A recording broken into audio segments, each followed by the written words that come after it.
I gotta click the starting scene thing. I'll get sloppy. It was on all that time. Close my. Oh, Starting scene. There you go.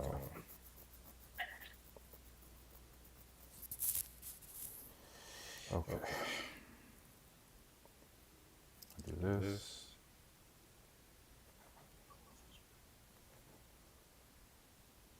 Grab this.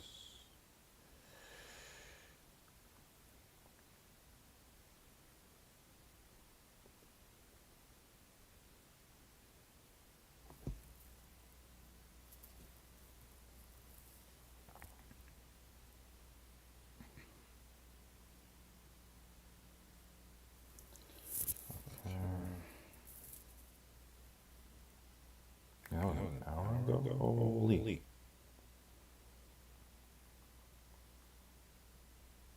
okay.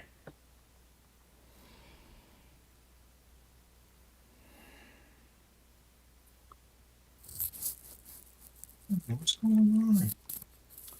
Okay. Let's run through this real quick. Says audio sound. Check. How do I sound? Do I sound okay? Too low, too high? Garbled. The audio acceptable. That's clear. Definitely sounds like you're in a room that's not audio proofed, but that's neither here nor there. Also, why you dropping the lights? Is that It was right in the back. I don't know if that was good for. I thought you were feeling the dark vibes aesthetic. Ghost. Audio sound. Test. Yeah, that sounds like it's appropriate. You're telling me it's been a whole new year since we recorded, and that microphone hasn't moved. You talking to me? Yes, that's talking to you. No, it hasn't. I'm confused. I'm just gagging the ongoing joke of if I can't see the microphone location. Oh. Well, it actually is in camera, so. Yes, it is. What can I see? That trailer was pulled out recently. Had some guests recently. And then how about myself? How does the audio sound? You're saying it quite early. The audio sound acceptable level and clear enough? Yep. Yeah. Yes. Alright. With that being said, this is definitely probably going to be one we gotta kind of shake some of the rust off, but we'll just kind of free flow. It's not that big of a deal.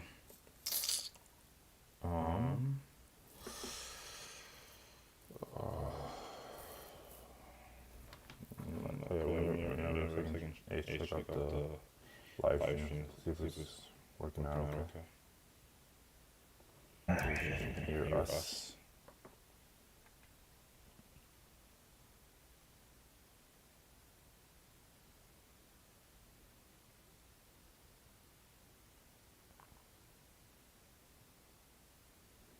What's weird is this video will pop up on your timeline sometimes.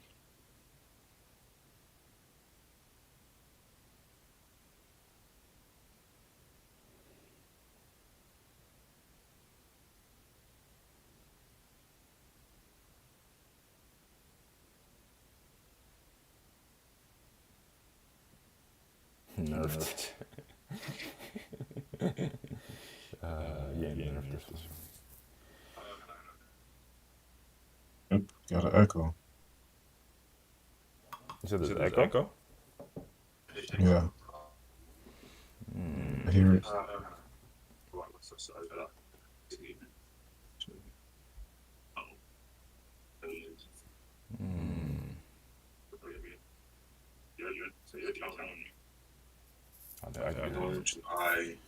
Yes, just you, Quest.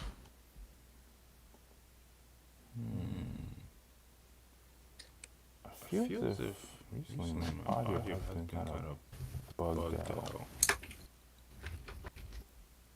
Can I like, do I have to like, whoa! Don't do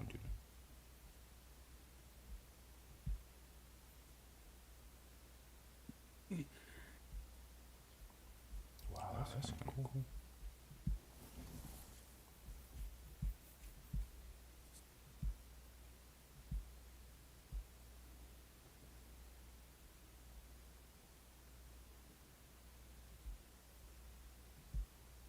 I really don't want to close that out and start that back up.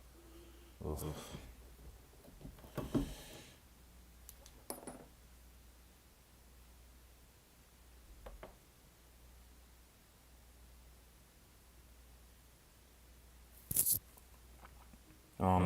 Is it seeing right back up?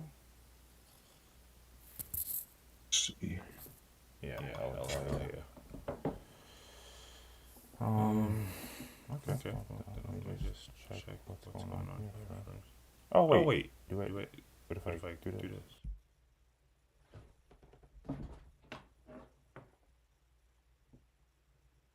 Still so far. Okay. What if I adjusted this setting?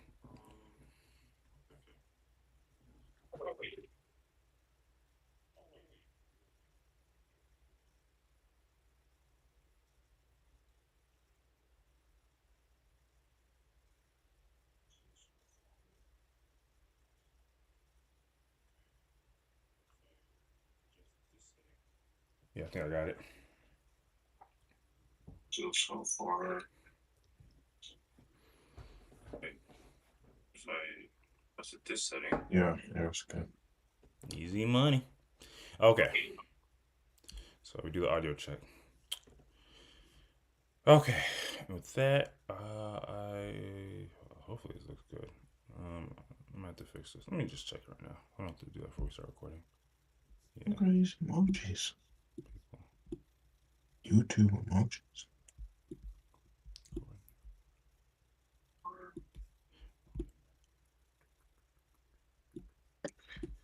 What's in a dollar?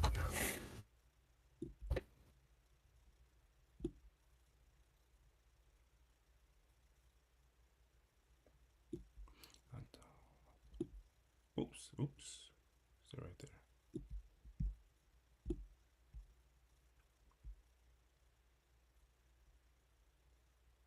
Okay, just need a little reconfigure.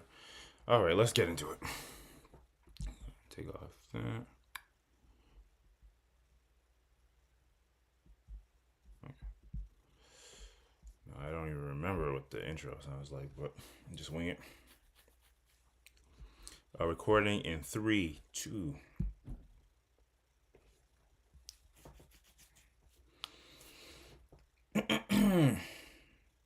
Okay. Welcome back, guys. Welcome back, everyone. Welcome back to the Be Warmed and Be Filled podcast. We're back, and we have not all the guys here, but we have most of the family, friends, brothers. We got Ace. So We got Ghost. Yo. We have myself, QuestLando. Guys, how y'all feeling? How y'all doing for our first podcast of 2025? pretty darn good today. Not complaining. Could be worse. Oops. And I myself, I'm not feeling that bad either. At time recording, and admittedly, it's kind of late in the year. It's past the time where you can say like, "Hey, I haven't seen you since last year," all that stupid jazz. But I think we took an appropriate amount of time off.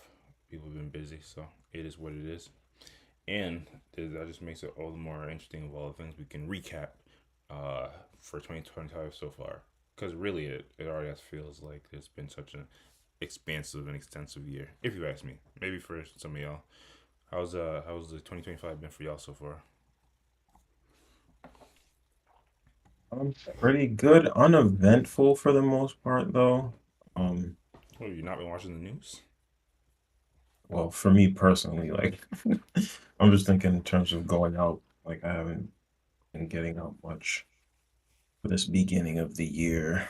A couple hangouts with friends, but other than that, no concerts or anything yet.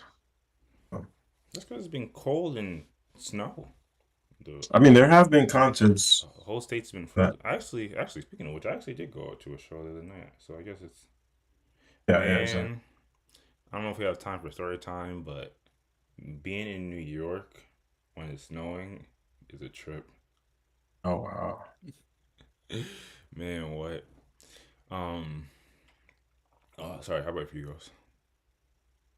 Um, Honestly, pretty stressful without getting into too much detail.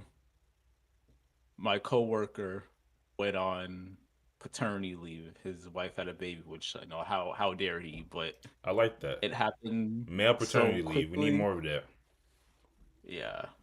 Which I mean, I'm happy for him and all, but it happened like way sooner than expected, and I have his stuff dumped onto my plate. And long story short, it's just been stressful at work handling uh, a lot of the stuff that was on his plate that I now have to deal with. So, unfortunately, that's pretty much the story of my year so far. And he has another month and a half to go. So, Ace. Wow, they really generous with it. I like that. I yeah. like that. That's what we call equality, sir. Yeah. Yeah, I mean, when I in the future have, I'm gonna be taking 2 months, 3 months, Yep.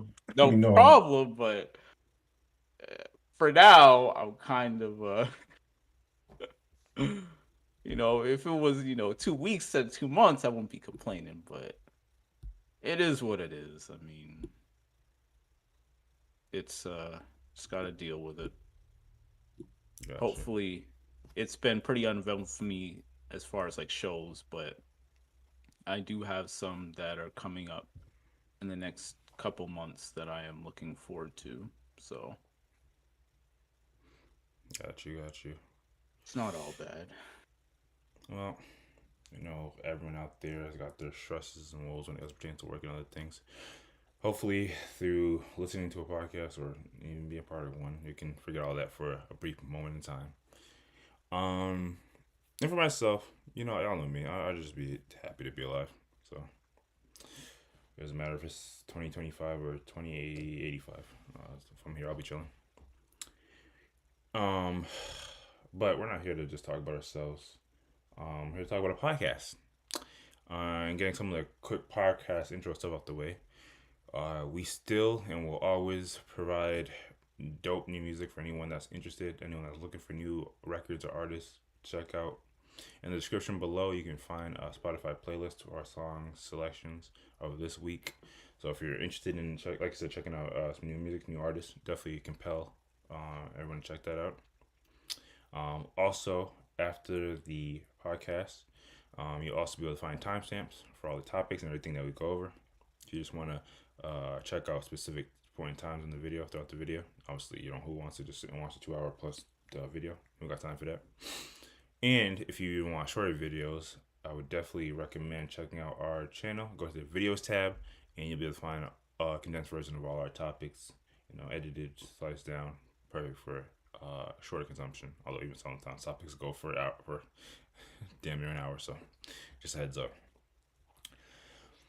Anyway, like I said, it's been a few weeks. I'm sure, even though we maybe not have been out and about the most, that's not even mindlessly style. Sure, we've all consumed some content, some movies, books, shows, albums, not necessarily music, but just a bunch of things. So I'm curious to know what, if anything, do you guys want to come on here, and do you have any content recommendations and/or warm reviews for anything that you might have experienced recently? Yeah, I got one. I got one. So this year has been big for the Ninja Gaiden franchise. The Um, Ninja Gaiden community, Jesus. yep. Um, You got an announcement for Ninja Gaiden 4. It's dropping later this year. There was a remake of Ninja Gaiden 2 Oh that yeah, dropped that black. somewhere. Sorry, I shouldn't cut you off. That black thing. That's how Yep, I would describe it. But Ninja Gaiden 2 Black, yeah. Um, and then there's also like a 2D joint coming out. So it's been big in terms of Ninja Gaiden news. So that was like I used that as incentive for me to finally get into the franchise, and I played um the first Ninja Gaiden, Ninja Gaiden Sigma, um, for the first time. Originally dropped in like 2004. Um, and for anybody who's not familiar with the game, it's kind of like you could put it in the same vein of like Devil May Cry, Bayonetta, God of War type situation where it's uh, like classified as like character action. So um, just a lot of melee combat, endless waves of enemies, relentless, relentless difficulty. Um, but yeah, going into this game, like, I played it, I played through it, and I actually just beat it today. But but yeah, going into the game, like I thought, I got a solid amount of these types of games under my belt over the years. Like, surely going into this one, I should at least, be able to kind of breeze through it. And I was like immediately humbled just in terms of the like the enemy AI compared to those other games. It's probably the hardest enemies I've experienced fighting against in any video games. Are just super relentless.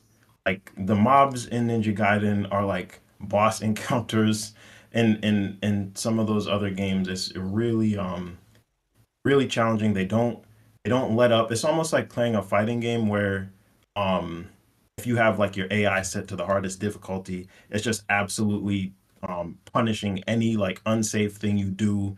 If you're jumping, if you're whiffing attacks, like um the enemies are capitalizing, grabbing, like just completely relentless. And there's at least two to three at a time. So like just getting into the mode of um, tracking the enemies in this game, figuring out their patterns. Like it really forces you um, to uh, like focus and not just try to rush in and like um, press like your own advantage or anything like that. Like you really have to play defensively. And there's like unlike those other games, there's a dedicated block button where you can pretty much block everything besides grabs.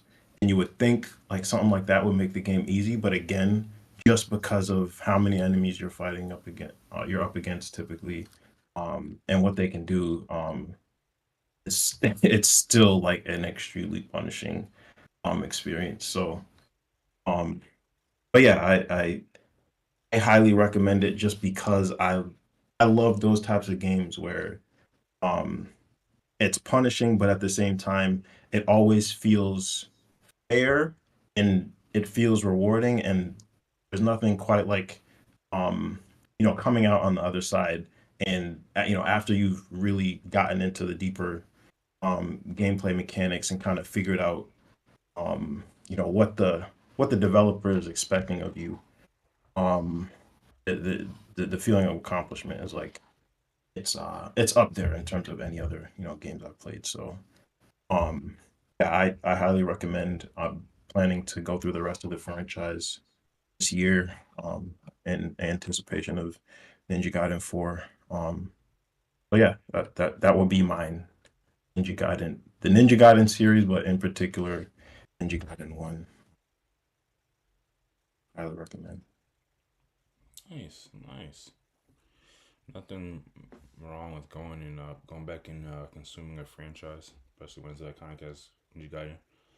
And I know that's nice. I was just looking at a post earlier. It was like a homegirl was like, "Salute to all the guys that are gamers." So, so Wow. we got gamers on this podcast. I like that. Nice, nice. Anything else? Oh, that was it for me.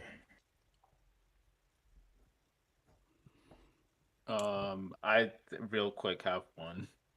I'm probably like the last person on the planet to have seen this movie, but if anyone is late like I am, I have been putting off watching Parasite for years at this point, Jesus Christ, and fam.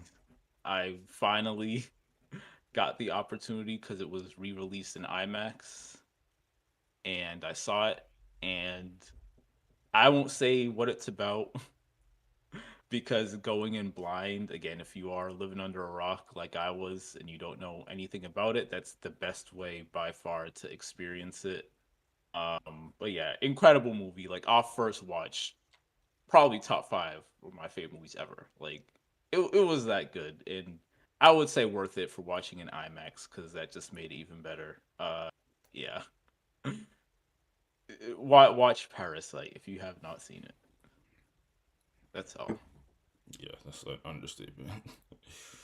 And you guys are recommending some old stuff today, huh? um, fair enough, fair enough. Yeah, obviously, Parasite's just a whole banger. Like it was like a movie of the year for like 2 years or something like that. And for myself, just got a few anime series I bumped into recently. One of them is actually relatively not the newest. So first one up is a series. I think it's like a Netflix original, which is weird. Called Scissor Seven. Definitely an interesting. I don't even know how I bumped into that. I probably just saw a clip of an action scene and had to check it out. Um, Definitely a nice. It's actually interesting enough a nice shorter series. Like it's not a whole half an hour episode or 20 minutes plus. The episodes are like I think like 10 minutes or something like that. Which I to be like longer form content, but that series is a nice, quick, digestible series if you just want something quick to consume. And don't I don't want to hear don't let the art detract you from it or um I don't know if people are like more serious content. I don't know. There's a lot of humor in it, but it's still a whole banger. IMO. So I would definitely recommend everyone check out Super Seven. And then another series that's relatively recent. What is it called again? Uh, Fury Beyond Journey's End. Oh, That's another series I checked out. And to be honest, that series is a series I didn't think I'd get hip to it because to give a bit of context, it is a bit more slice of life esque. Um, but it definitely gets into the action bag enough to satisfy someone like me, and also for folks that can get hit, not get hit, but there's a lot of like sentimental elements into it. Bring just one of those series that brings up a lot of elements of life in general that would make you appreciate it. That was the best way I can summarize it without getting into like the weeds and details of it. But yeah, definitely a series I would recommend too. I checked out the first season. Definitely, I want more. So that's good enough for me to come on here and recommend it. So yeah, definitely recommend checking out. Again, I might be saying this wrong. Furian, Beyond Journey's End. I can give the cosign on both of those series. Okay. With that, yeah, I would definitely check out if you don't listen to much of us, I would definitely always recommend listen to the beginning of the podcast where we give our content recommendations. A lot of good, dope content in there. But if there is nothing else, then we can go straight to the topics. And for the first topic, we're not necessarily going to even do a topic. Like I said, it's our first podcast 2025. I think it's always worth, just like how we do the end of the year recap of a lot of major events. We like to look at a lot of the major events that's happening thus far. We don't have to pull up anything. I'll just kind of go through my list on the side. I know it's kind of boring just to look at us, but um, it'll be fine. This is supposed to be relatively quickly anyway. I don't think there's a couple things I kind of want your thoughts on, but we won't spend too much time. And this is like QuestLando type of list, so I'm pretty sure I missed like in like the UK they're like putting a new law that you can't eat tacos on Sunday or something. I don't know everything that's happened in 2025. I just know these things, relatively speaking, and some of them might be like this first one. If you haven't heard, in case you missed, the Chicago Bulls retired Derrick Rose's jersey, number one. Man, one of my favorite players of all time. He definitely got the props, the credit, the recognition he deserved. But also sticking in sports, these aren't necessarily in any order. I guess you can say this is kind of like the timeline, but some of these are like somewhat out of order. So again, just bear with me. Again, just listen, sit back. This is just like a section for like, oh dang, that happened this year. That's crazy. So also in case you missed it, that strange but relatively big lawsuit came out at Fox Sports that brought up a whole bunch of allegations of sexism, discrimination, and inappropriate sexual behavior against Skip Bayless, uh, homegirl. What's the homegirl's name? Was it Joy Taylor was also at the crux of that. Basically, it just exposed there's a lot of shenanigans going on at Fox Sports, and it also kind of shined light on potential privileges that certain people may have leaned on due to their sex and or power. In a sense, that if you have a chance, it definitely might be worth taking a quick look at that lawsuit because there's a lot of allegations in there. But the crazy part is that happened at the beginning of the year, and they just kept on going to work because nothing ever happened. They said sexual harassment claims. What? I'm going straight back to work. Very next day, they were back at it. Man, that had to be awkward as hell, to be honest. Man, they definitely had that. Man, they even though they went back to work like nothing happened, they definitely had a big ass HR meeting. There's no way. Yep. Jesus, this list has a weird ass order, and some of this is irrelevant. I'm dumb as heck. So in case you missed it, a bird flu spike. I don't know what you call it when like something. I don't think you call it a pandemic unless it's like relatively new. I don't know. Anyway, that bird flu has been going around, and it's definitely been impacting life as we know it, including like if you've noticed like little prices of eggs and other products going up, they've been attributing to that. Again, this is like one of the ones where it's like mad random. I don't know if anyone heard this, but apparently hot dogs or the consumption or selling of hot dogs got banned in North Korea. Wow. In more states news, as we recall, wildfires were devastating California. There was a time where they had like this it shouldn't be a joke even because it was so serious, but like they were saying like half the country was like frozen and then California was like on fire. But there's definitely a lot of devastation and destruction caused by the fires, and we definitely send prayers and hope that there's been a swift recovery process. Man, the beginning of this year and just this conversation has really taken a new legs. They're calling it the end of DEI, diversity and inclusion. There's been so many conversations and DEI initiatives coming to a close. It's been an ongoing thing, and we're gonna have some more conversations about that whole subject at a later point in time. But that's been happening a lot in the news. I mean, and people are being canceled with their views on it. I don't know if y'all heard they were trying to cancel Tabitha Brown, sweet. I don't want to say old, sweet Tabitha Brown. They were trying to get her out of here because some of her comments over the DEI stuff. It's been kind of nuts. Man, this hurts my heart. Cameron and Jim Jones are but there was a bit of tension and beef going on. And it's not the first time we've had Dipset beef, but it just kind of sucks because like they're both in great spots in their lives and career. Cameron is completely killing it with his sports show with Mace.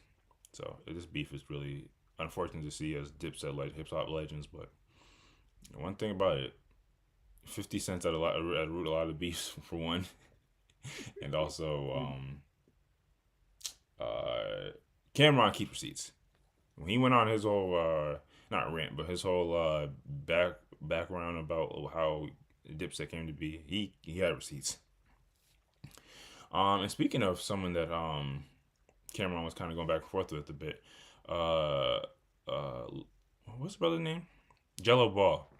Man, I don't know if I mean y'all better have heard the record. His hit record, Tweaker, Who's? Did you say? Jello Ball, the Ball Oh, brother. I didn't know what. Yeah, yeah. We Nah, everyone's heard it. I don't know Oh what you're my talking about. god. Ace, come on, Yellow dog. ball with the space. Well, My swerve in that corner. Whoa. yes, Ace, thank are you. you kidding me? You ever heard that? I don't think so. Dog. Ice ball? Jello ball? Oh my god. Jesus Christ, man. Well, yeah, he's really gained some popularity in the music space with his hit record, Tweaker. He even allegedly got like a whole deal from Def Jam. Like, it's crazy how one record in a little, Yeah, like in a that little, deal was worth a lot, allegedly. in a lot of popularity that can really take you far. Used Um, to play basketball? I don't know. It's not used to. Oh, He, his brothers are in the NBA. And you know LeVar Ball at least, right? oh, The Ball yeah. brothers. His one of his Okay. sons. It's fire? It's very 2000. It's very 2000s esque. It's kind It's of Oh, fire, okay. yeah. it's Cool. nothing like the current sound of music. It's Nice. very catchy, even if you don't actually like it. Very catchy. Gotcha. If you haven't heard it, definitely go listen to it because it's gonna be a record you're gonna hear a lot in the future. Um, Speaking of music, in the ongoing Drake slash Kendrick war, Kendrick files defamation lawsuit against UMG, Universal Music Group, for Kendrick's "Not Like Us" record. We're not a lawyer podcast, so I don't think we're ever gonna fully break that down unless I don't know Drake wins that, and that'll be kind of funny. But that that's really an unfortunate. The way that's kind of happened has been unfortunate, and I like to be relatively like objective when it comes to these things. Like the whole beef was mad entertaining, but some of the commentary discussions that came out of that was completely just like it just got a little ridiculous. But I think we can all admit it's not necessarily a good look from a rap perspective. But maybe just from a legal perspective, you would want to take those type of actions if somebody was calling you the type of things that Kendrick was calling Drake. Uh, I don't know. In like literal presidential news, Trump had this little inauguration, and once they got into office, they've been keeping all the promises that they said, or trying to keep all the promises. There's been waves of not waves of, but ICE has been active. So people are talking about deportation. People are talking about tariffs and damn near everything that they said they would act on. They even signed something that said they're gonna get rid of the what do you call it, paper straws, and bring back plastic straws. As Hmm. somebody that I don't use straws, plastic straws, man, that's They crazy. did it. I think he signed the executive order or whatever. The There's video only of him signing it. the only thing that sucks about that is that it really hurt the paper straw industry when it came out. Like the paper straws are like bad for your health. Man, that sucks. Well, yeah. So we're definitely in the Trump era times two or square. Anyway, and speaking of national political stuff, TikTok got banned, but then they immediately brought it right back. But there was like a quick like 4 hours where like people couldn't get inside their TikToks, and some people even like dubbed it altogether, which I always recommend. We do what we can to limit our scrolling capacity to little as possible. To be honest, I don't know if anyone really saw this, but it was just a little quick tension back and forth, which it got actually resolved relatively nice and compactly. So I got to give credit to them, which it's one of the few times we would give credit to them. But there was a quick little back and forth between Bernice King, aka Martin Luther King Jr.'s daughter, and Sexy Red. I don't know if y'all saw this, but Sexy Red posted this Yes. image, this AI image of Martin Luther King, and her in a picture, and it was kind of distasteful because it was like around that Martin Luther King Jr.'s day. And Bernice King came out of nowhere and was like, "Hey, this is like I forgot the words they used. It was like distasteful and like you take it down."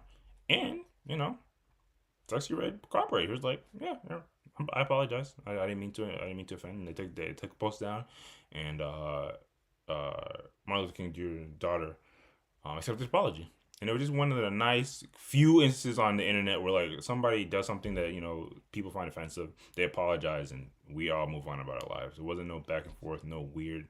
We got to cancel somebody. It was a nice, quick, sweet story.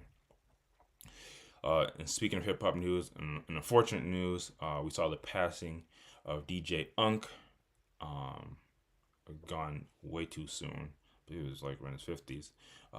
Known for hits, classics, whatever you want to say, like the Walk It Out record. Definitely unfortunate, and condolences to their family. Oh man, going back to sports for a bit. This NBA trade, some of these NBA trades have been some of the wildest trades I've seen in a long time.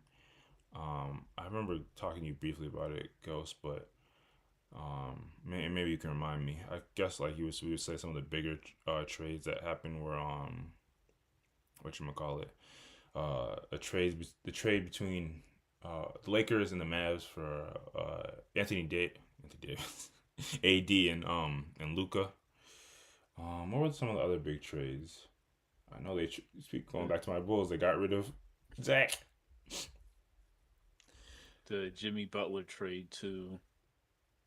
Pretty big one. Oh yeah, yeah. What's your take on that? It's so crazy. You never realize. You never think that players or organizations are unhappy with each other until some of these trades come out. It's like, oh god, yeah. It was like they were just this inner beef. Yeah, all the stories be coming out after the player's gone, but I don't know. I think it's interesting. I mean, it's just a lot of excitement going on, and I'm always happy with that, even if the trade itself, it's like kind of don't understand it, but definitely makes for good TV. Yeah. Was there any other notable trades worth mentioning? Uh, Probably. I'm kind of blanking on them. It's all good. The moral of the story is there was a lot of talk going on, a lot of discussion. There was people were making a bunch of jokes how Jimmy Butler and Draymond Green's gonna be beefing. You know what's crazy? Draymond, I feel as if Draymond off on the court and off the court is different people. Like obviously he's always petty, but he talks with a very calm and um understanding manner when he's like on his podcast and stuff. All the same. Moving into like February, we saw the Grammys take place, and obviously multiple things happened out of the Grammys, from like weird carpet, red carpet, Babyface getting like removed from an interview. We saw Kanye being the talk of the town at the Grammys. I think the biggest highlights I have in my notes is Kendrick won big. I think he won multiple Grammys for the Not Like Us record, just further solidifying that it is one, if not one of the greatest diss records of all times. It's crazy that a record where the theme is somebody's you know what, it's gotten so big, it'll never be lost on me that record got so much traction. I guess if you make it catchy, you can talk about anything, huh? Um, Yep. Yep. Also, Beyonce won Album of the Year. Salute to Beyonce for the Cowboy Carter record.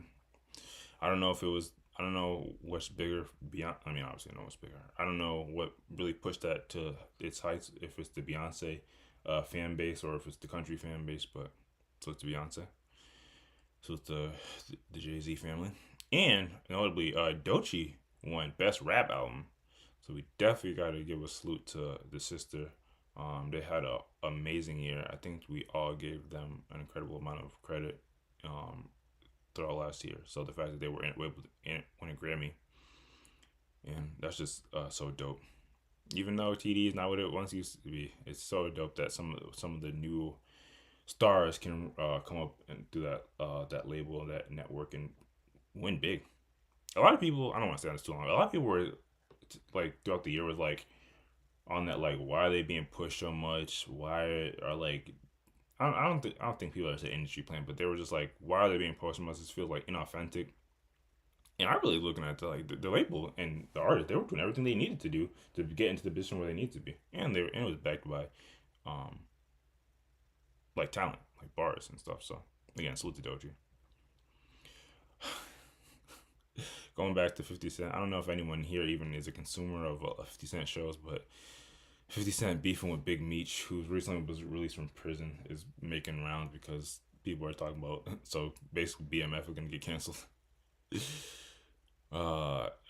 Speaking of 50 Cent, we also got another. We also got to give another rest in. I would say power. I know some people have different views. To Irv Gotti, oh man, the brother passed at 54, and there was a lot of speculation and reports going out beforehand that he was, in the hospital. He suffered from illnesses, but I don't know the full story. But he did. He did. It was reported that he did, and confirmed by the family that he didn't indeed passed away. And regardless of what you feel, I think I posted something to the vein of regardless of how you feel, Irv Gotti is behind a lot of the classic Ja Rule, Ashanti, and Murder Inc. records. So you definitely got to give them a high level credit. I don't know why I have it in my notes, but if you know anything about Irv Gotti, Murder Inc., and 50 Cent history, yeah, 50 Cent just had to post that smoking in the Irv Gotti pack when he passed. Why is this dude always in the middle of everything? Hey man, and we probably will talk about this later point because that continual conversation of like, what is the acceptable responses when somebody passes that, especially if you don't like them. I don't know. All I know is 50 Cent's uncancelable. That's all. He's on that list. Speaking of potentially uncancelable hip hop acts, would we say Kanye's been canceled before? Anyway, Kanye has been going on. Kanye has been going on a what some people would say bizarre, although to be honest, it's very Kanye-esque Twitter spree or X spree. He's been tweeting up his storms, tweeting some very salacious, provocative, and precarious tweets. I'm not gonna go through some of them, but if you're on X, you've probably bumped into some of them. Oh man, 50. All right, I was gonna say another 50 Cent related item. But moving forward, the Super Bowl happened. Man, what an event! For everything that I don't want to say went wrong, but for all our commentary and criticism, I feel as if this was one of the most talked about Super Bowls in a while. Eagles, damn near smashed the Chiefs. And what I would say, I didn't necessarily see this coming, but I'm more curious to hear your take on it, Ghost. Before you do speak on the actual game, we'll talk about Kendrick stuff after. I will say it is kind of interesting. I don't know if you recall, but at the beginning of the season, or roughly, close to the beginning of the season, when the Chiefs were like 5-0 or 5-1 or whatever they were, I came on here. I was like, okay, so they're gonna take it all. They're gonna take it all this year. It's like, and you look me dead in my face, and you're like, nah, I actually don't see it. I forget your justification, but. And I guess the moral of the story is for me is if Ghost gives you the info, don't bet against it, basically. But I guess unless I bet on it and then you can bet against it. I guess it was actual money on it. But what's your too long didn't read thoughts on that game? I mean, I kind of felt like I didn't expect the Chiefs to get smacked like they did, but I did kind of expect the Eagles to win, just because it's kind of like fatigue. The third straight year Chiefs been in the Super Bowl, so I figured that they were due to have just an off game, and they did. But I'm Having an off game in the honestly most I'm important game annoyed. of the year is crazy. Say it again. Having an off game of the most important game is crazy.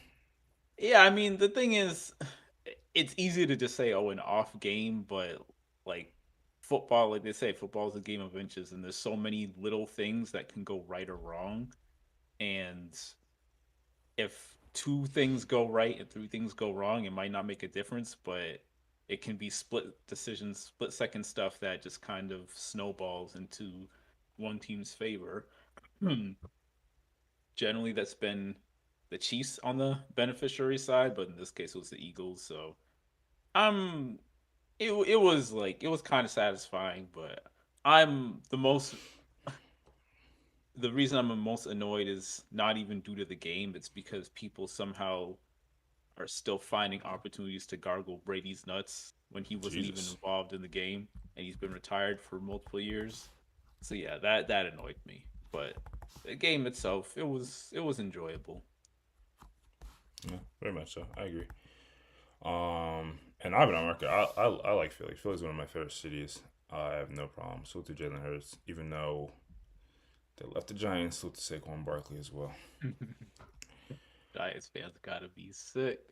And what I would say equally got as much attention and commentary of with the game itself. Kendrick Lamar performed at the halftime show. Man, there was so much. I would say mixed reviews of everything. I really, someone who like barely paid attention to it, the whole performance as a whole. Kendrick performed exactly how I expected him. It was. I don't think I saw. I don't think I was caught off guard. I kind of thought there was a world in which he didn't perform not like us, but it was completely within every expectations. It wasn't. It wasn't trash. Anyone calling it trash or boring, that's just unnecessary. But do y'all have any hot takes about the Will Kendrick performance? I I wouldn't don't say think it so. was trash, but I was just I didn't like it because of the set list was like we knew he was gonna do Not Like Us and TV Off. There's big stuff from this new album and the disses, but like you couldn't play one track from Good Kid, Mad City, even to Pimp a Butterfly. Like one track, we couldn't have done all right. Like I'm actually shocked he didn't do all right as well. I thought for certain that that one at least would get some play, but it is what it is. Like again, it definitely was not trash. I think it could be better, but a lot of people saying they're trash are just like general hip hop haters and have never listened to a Kendrick song before, so Yeah, I it's can just kind of get irrelevant. their bias against it. But yeah, Fair enough. Yeah. Fair enough. And then some of the lighter things I have on my little list. I don't want to take up too much time.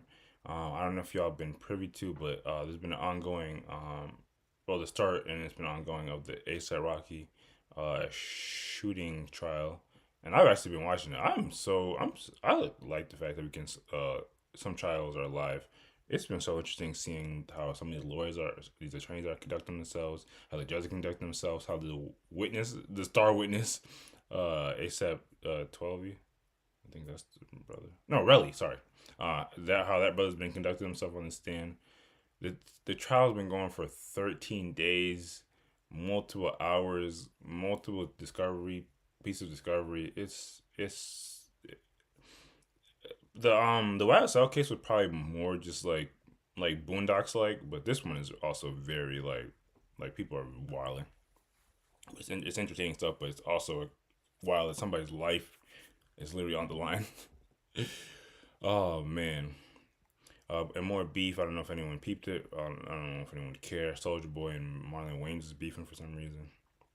Soldier Boy, Oh, well not necessarily uncancelable. He's just not worth beefing because he's gonna hop on live and he's gonna get right in his face, right in the camera, and he's gonna just yell at you.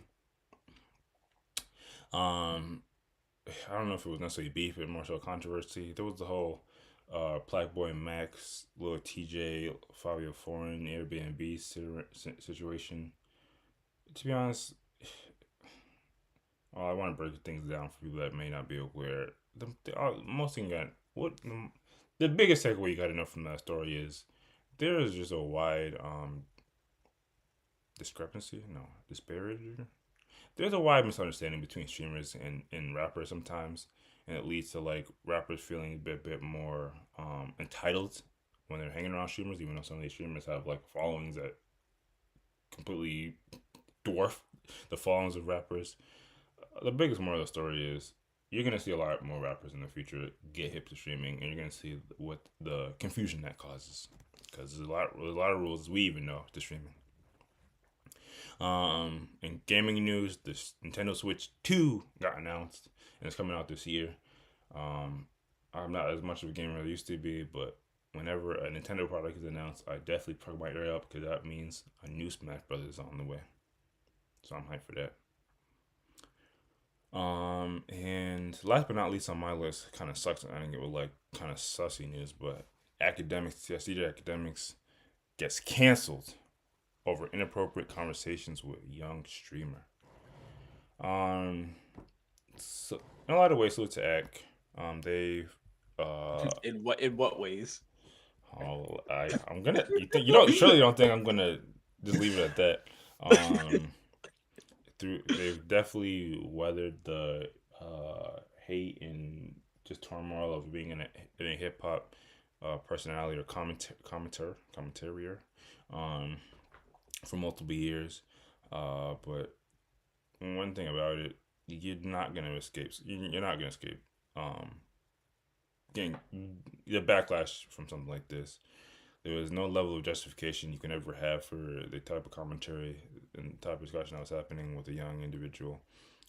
They have since then apologized, even though I think their first response to it was a more along the line of, "You can't cancel me. I'm uncancelable." They did end up getting banned from Twitch. Just unfortunate all around.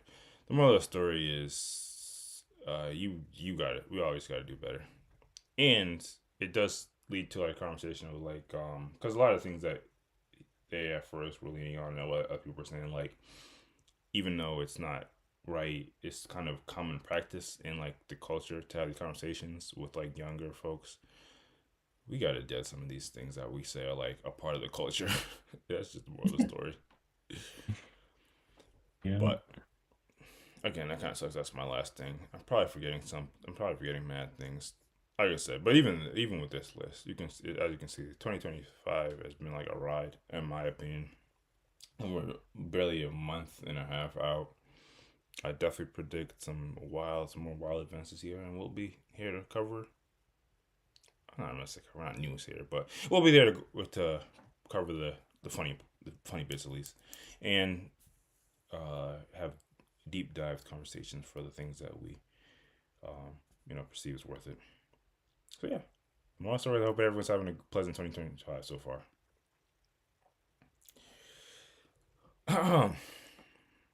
But with that, I just did a whole bunch of ramble, a bunch of yap. Let's move to the first topic, and I think it's really. Sorry, I'm just pulling something out. I think it's worth getting back to our roots. I always come on here. I always talk about how we're an advice podcast, so we can't start off the year without giving some advice.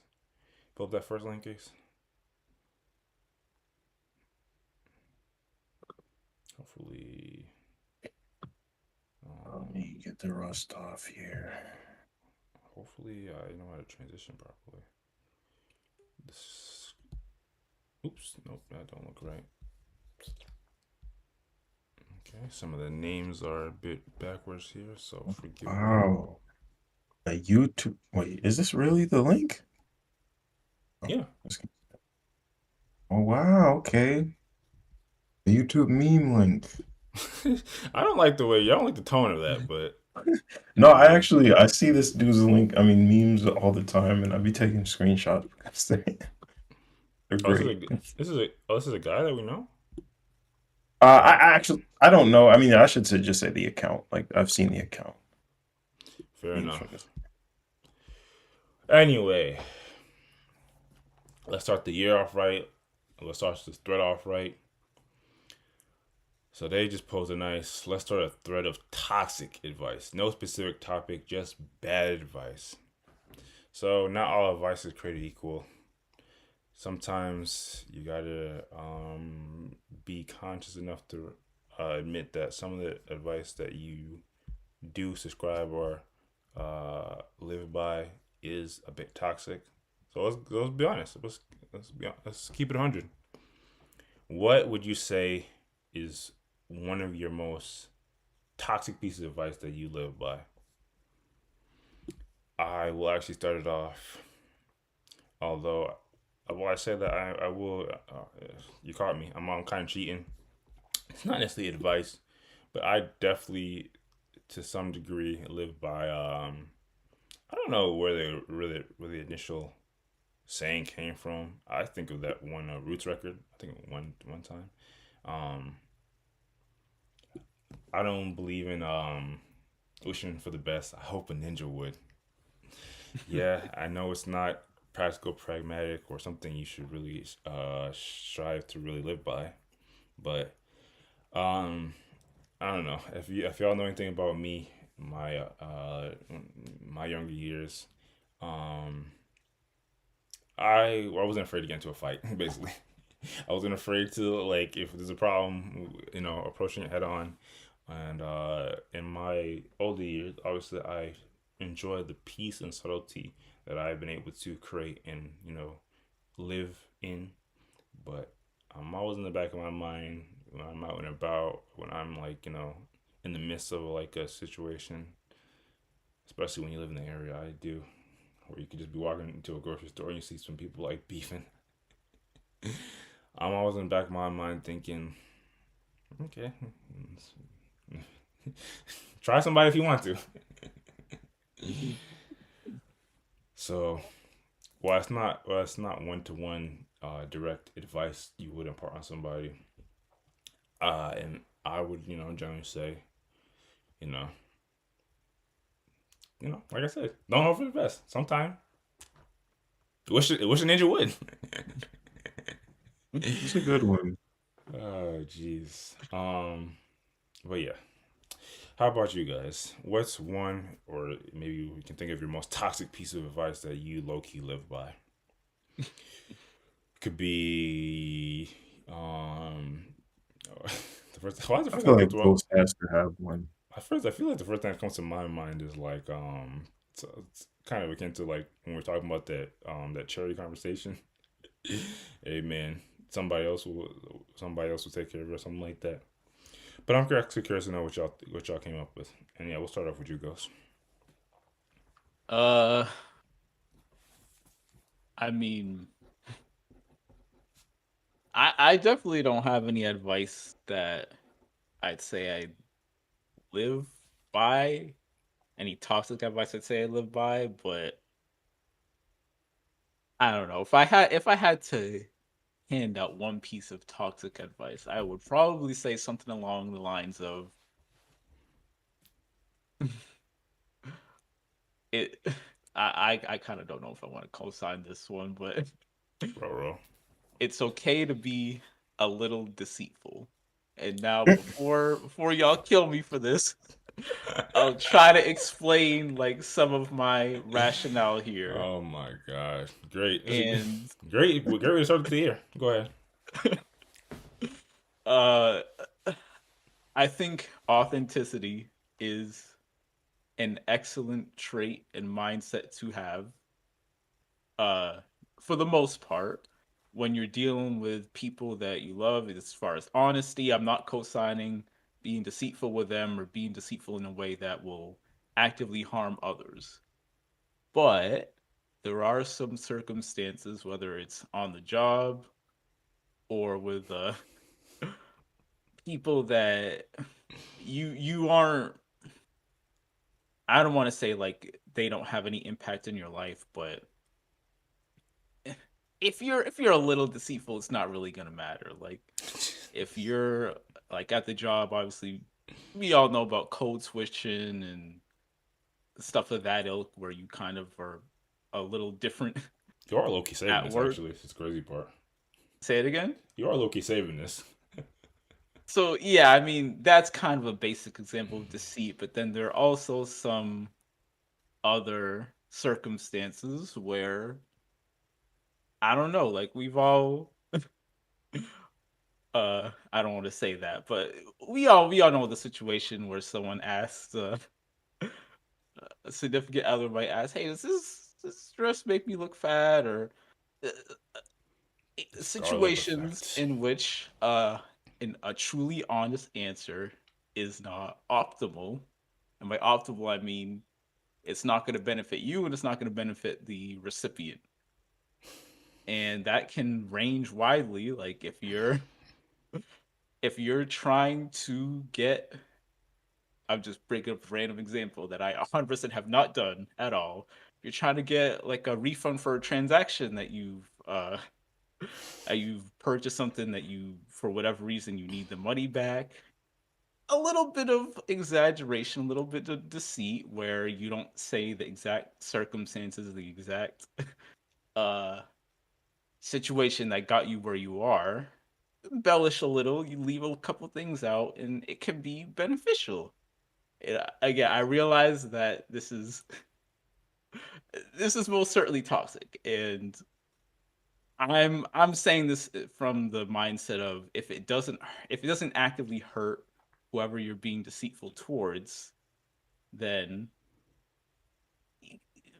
once in a while, can slide something in there. But obviously, the deceit is or the whoever's being hurt, the recipient should really be the one to answer that question. But that's probably what I would go with. I didn't do a great job of justifying it, to be honest, but What are you I don't talking I don't about? really have any other I think you low super key. toxic advice. I think you low key sold it. To be honest, so, especially with that closest example. I'm gonna be honest. That's hey man. When you're right, you're right. I would know. But yeah, that's to be honest. I didn't necessarily plan to give like awards from here, but you, I don't know. I don't know if we can be able to beat that Ace. You led this segment with we're an advice podcast, so I don't want anyone to listen to that. Man, This is a last ditch if I had to give something. I just want to be clear. Like if you can optimally, it's not great being deceitful, but sometimes it's necessary. Jesus Christ. And then what about yourself, Ace? What's your low key toxic advice that you low key live by? What is it about to be like? Just work until you die and don't ever make time for the loved ones? I mean, not really. Like, I'm struggling with this because I don't know if I have any good ones that I live by, Live even by is a have lived is a by, is or too even tough like of a have. qualifier.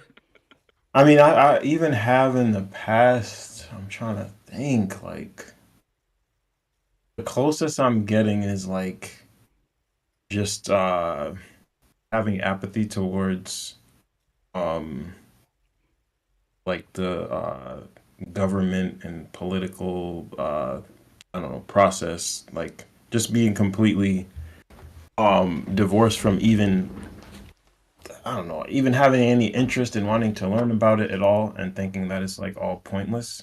That's probably the closest I've gotten to anything like that I would consider somewhat toxic now. And I say that with a grain of salt because um I haven't fully came to the other side where I think like, oh, your vote is so important, especially for like the president. But at the same time, I do think like uh not necessarily being completely pessimistic, especially about like local government and getting involved in your own community. Like I've definitely come around to being more open to that. Um but yeah, I mean that's the closest I can get. Like nothing else is jumping to mind. I feel like anytime I've uh anytime any like toxic advice has been given to me, I feel like generally I'm pretty um pretty repulsed by it. Like I can't think of anything that's stuck in any way. Um the other like when I was younger, thinking I was invincible, like that type of thing. But still, like it was never anything towards any other people. I don't think so. I don't know. I'm struggling here. Dang, look who's trying to be all virtuous. Too I'm not wholesome. trying. If you could maybe throw some out, I'll say if I agree or not. But That's or if all I good. I think I do understand what you're saying. The only part I'm not maybe not, I don't necessarily know what you mean by being apathetic to like government. Is there a reason we should be more yeah trusting yeah of yeah yeah yeah governmental like just processes and yeah politicians? yeah right just like being completely just like assuming basically every politician um is an evil person like with nobody's best interest in mind um and that there is no point in trying to like maybe trying to participate um or have an influence like again maybe not voting um on a national level but voting for your local I don't know mayor So basically, your um so basically your advice is reject libertarianism. uh I well was just, I'm not of I that was opinion just, anymore. I was just. I used to be. Fair enough. We're not a politics podcast. Maybe one day we can deep dive further into that. Fair enough.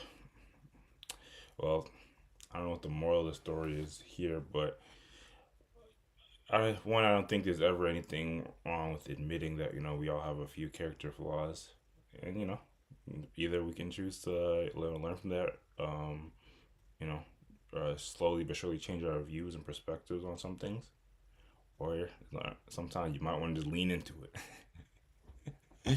Just be aware. I think that's the moral of the story. Just be aware. But if nothing else, we can move on to the next topic. What are we? Oh yeah, like an hour. Okay, I think we can. Oh, I thought we only had two more. Oh, we'll see how it goes. We might some might not take long. But yeah, we'll come on to the next topic. All right. Oh my gosh.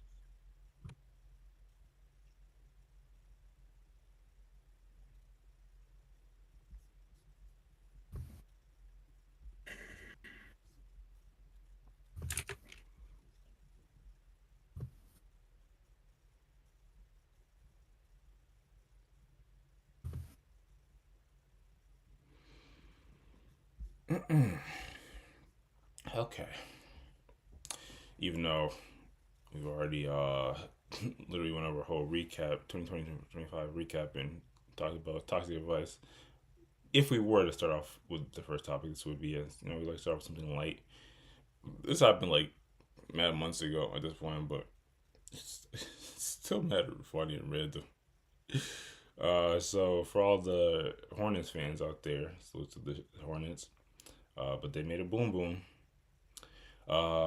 Charlotte Hornets apologizes for giving a child a PS5 and taking it away off camera.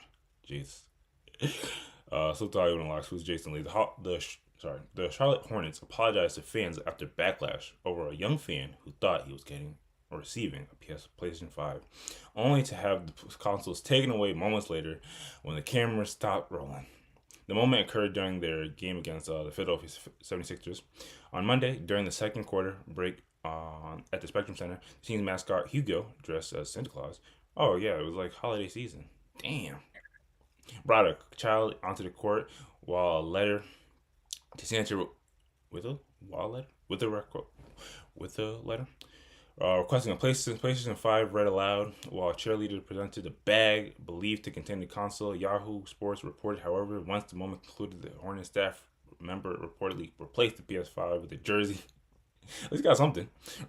Leaving the child visibly upset. The child's uncle was reportedly aware of the switch, but others involved in the skit, including the child, the whole little child didn't know, were confused by the move. The move sparked backlash on social media as many criticized the NBA organization for pretending it couldn't let go of a $500 console. PS5 is $500 now? Still kind of a buck. In response, the Hornets issued an apology. During last night's game, there was an encore skit that missed the mark. Why did they do this as a skit? What's the point of that? The kid is not in on the skit. It's not a skit. Like, that's messed up. It's a prank. Like, yeah, what is the prank, point, bro? What is the point of this? Oh my god, the skit included bad decisions making and poor communication. Simply put, we turned the ball over, like NBA reference, and we apologize. Statement can continue to say the child would be gifted a PS5 and a VIP experience with the family. So in the end, the child did get what they want. And even though I just read that, let's also hear what the little news station had to say about it. A week away, but the Charlotte Hornets are taking heat tonight on social media for appearing more like Scrooge than Santa. Queen City News anchor Julian Sador explains how they almost left a young fan feeling like he got a lump of coal in his stocking.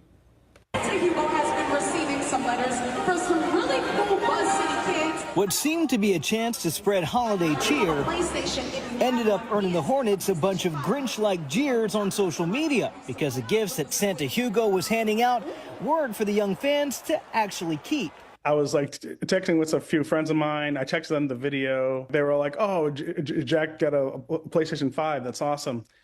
I had to kind of explain to them that actually, no, they took it back. Video of the encounter went viral on social media Tuesday, with the poster Adam Turner explaining the old bait and switch.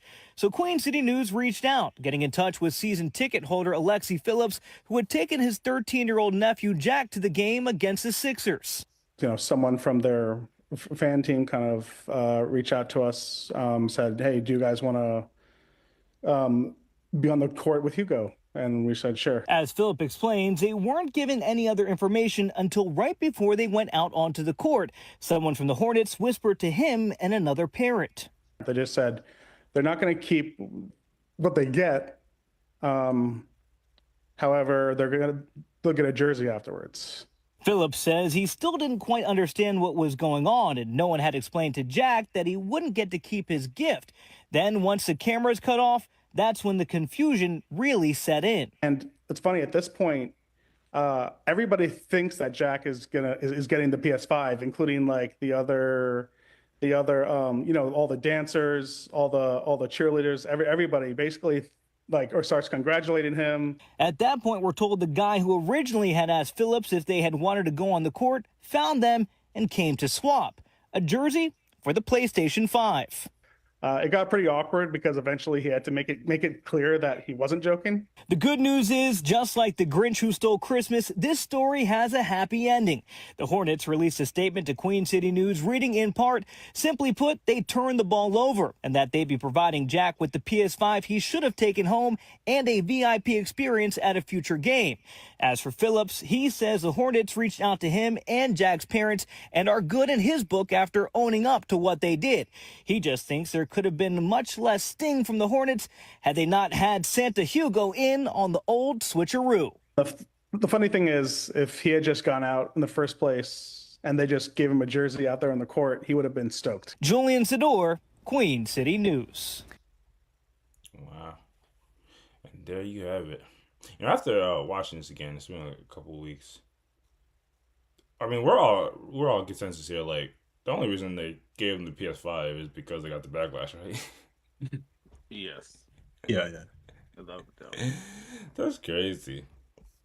So there you have it. The young boy got the bait and switch, but through the backlash, they actually did end up getting what they want. And that's nothing to really too deep dive too in depth about. I guess just real quick, what's y'all take on this? Do you think it's worth the outrage? Do you think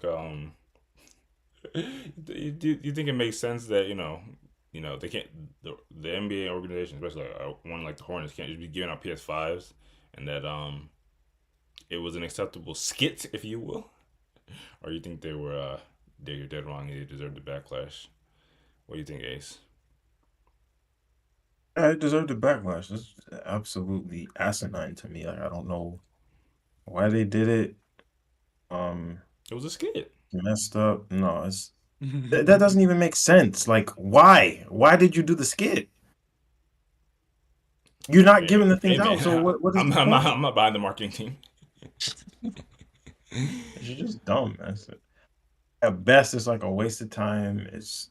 Uh, it's still like the kid. Just imagine being a kid's shoes back in the day. Like you think you're getting a new console, PS5. Like, even for me, if I thought I was getting a Game Boy back in the day and they took that away, I would have been so pissed and disappointed and like it's just messed up. So I don't see how you justify this. It's just dumb.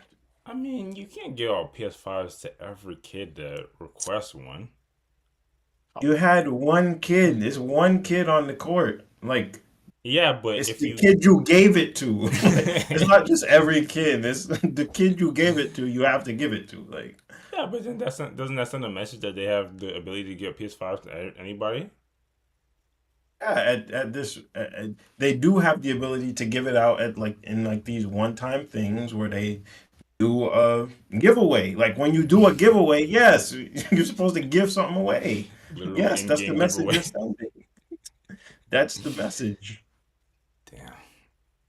Yeah, there's not a lot of defense, a lot of puns in this topic that can be provided to this particular situation. What about you, Ghost? They're dead wrong, or you see I a world mean, you see a world in which it makes sense they did take back the little boy's PS5. come on. We know the answer. I do think that, I mean, obviously they are in the wrong, but I think it's very funny that the way a lot of these promotions and stuff work is that they'll contract out to whoever wants to run the sponsored little intermission segment, and then that company usually has to front the cost of whatever item they're giving away, if it's a PS5 in this case, or if it's like the halftime or the half court shots, giving away money for that.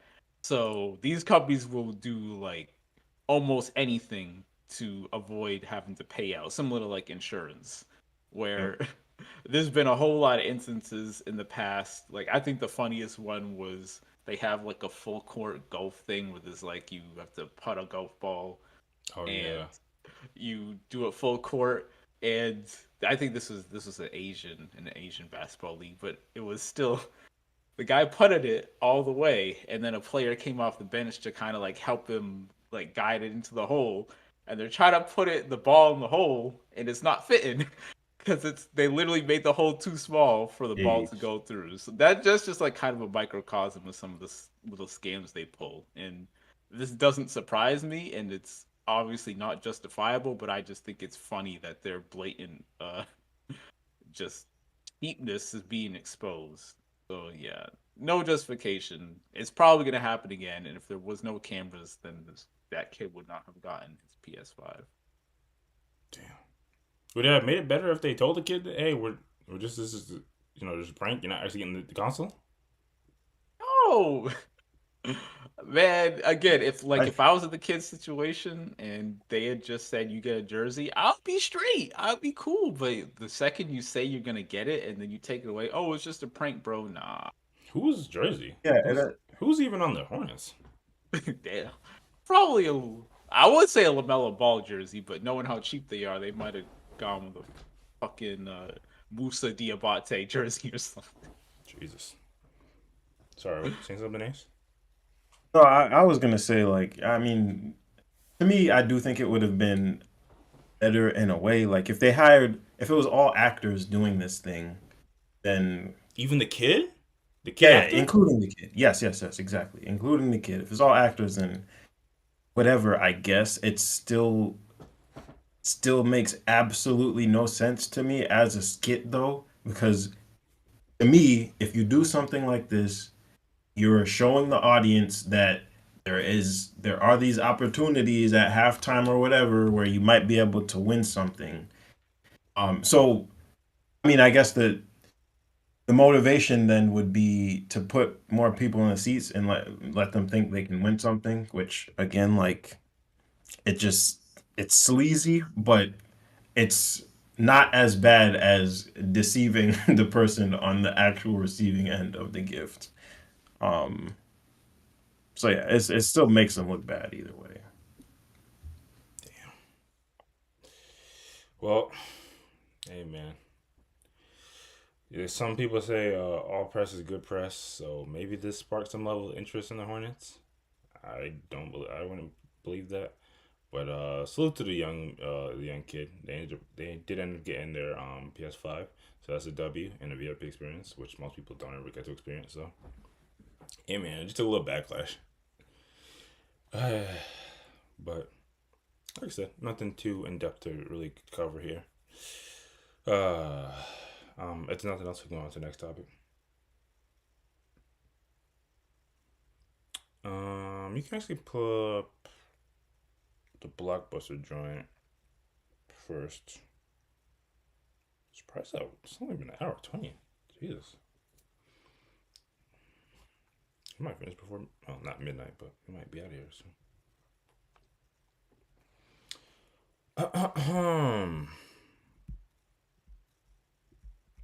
So, you might be a youngin, so you might not be able to really understand the gravity of this. But if you're fake old or a '90s baby, you definitely this definitely is gonna make you hype.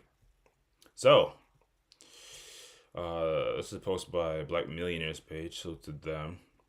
Um, the company Blockbuster, yes, you heard it right, Blockbuster Video, filed a trademark to come back in business as a nightclub. So this is where it kind of goes a different direction. A nightclub, a bar, restaurant, and amusement park. Question mark?